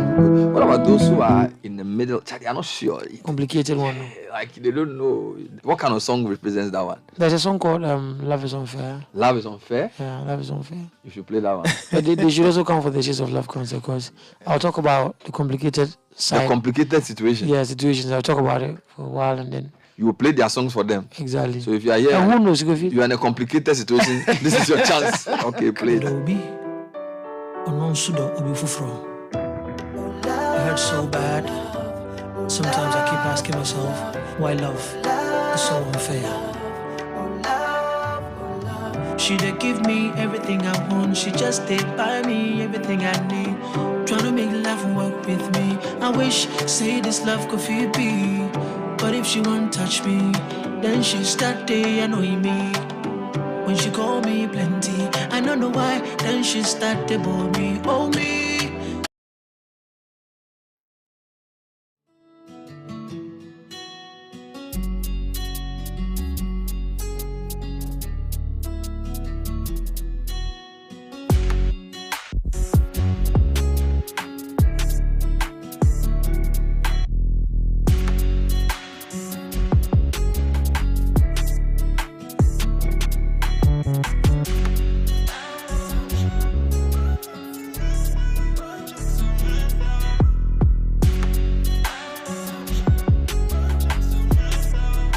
You like oh yeah, which is doing well but surprised him. Yeah. So you didn't know it would do well. I didn't. Shamibo. Shamibo, yeah. Actually, it was 4 songs, and I remember. By then I was under Success Music with Sarkodie, and I sent 4 songs, 3 up-tempo songs, and then this calm one. And then he listened to all of them, and he was like, "Brefu." I didn't know why he said I should come home. I went there, and he listened to all of them. And was like, "You know what? Your strength is with the calm one. I think this will do well." So we shot a video for that one. At the back of my mind, okay, it's a calm song, and I was just surprised how. Let's hear it, Yeah. Shamibo. So you were shocked how well the song is doing. Exactly, yeah. It's one of your signature songs now. Yeah. Mommy, as a son in your man free for you. Say unto me and worry be Papa, Panacho, I'll see.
Okay. So where do they, you've already mentioned, is there a ticket hotline? Can they call a number? Yes, there's a number to call. And then what are the rates as well? If you can just walk us through that. Okay, so ticket goes out for 400 Ghana cedis, VVIP 300 VIP, and then 200 for standard ticket.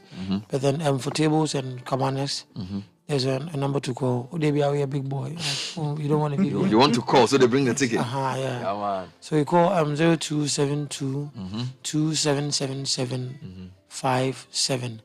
0272 2777 57. They will deliver your tickets to you. Shades of Love. Shades of Love concert. Salapam. And what time is it starting? 7 p.m. 7 p.m. Thing is, tomorrow people might be going to work, so you start early. Start and early, you finish early. Yeah.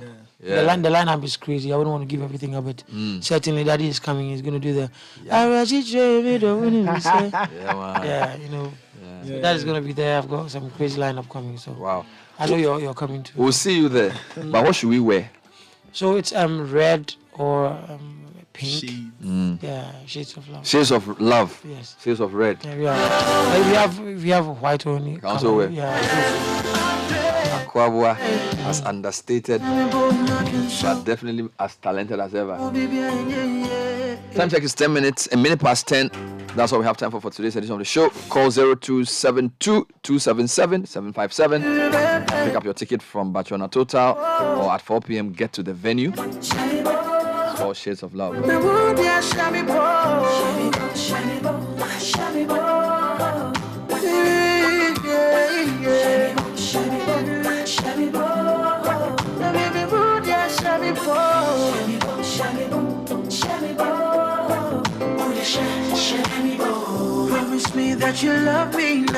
Thank you for listening to today's edition of the show. A focus primarily on education. Lots of work being done by Africa Education Watch. We'll go back there to see what they can find. Caleb Kuda has City News at 10. Caleb, take it up. Good morning, Bernard. Coming up, President of the National Association of Graduate Teachers, Angel Kabunwe,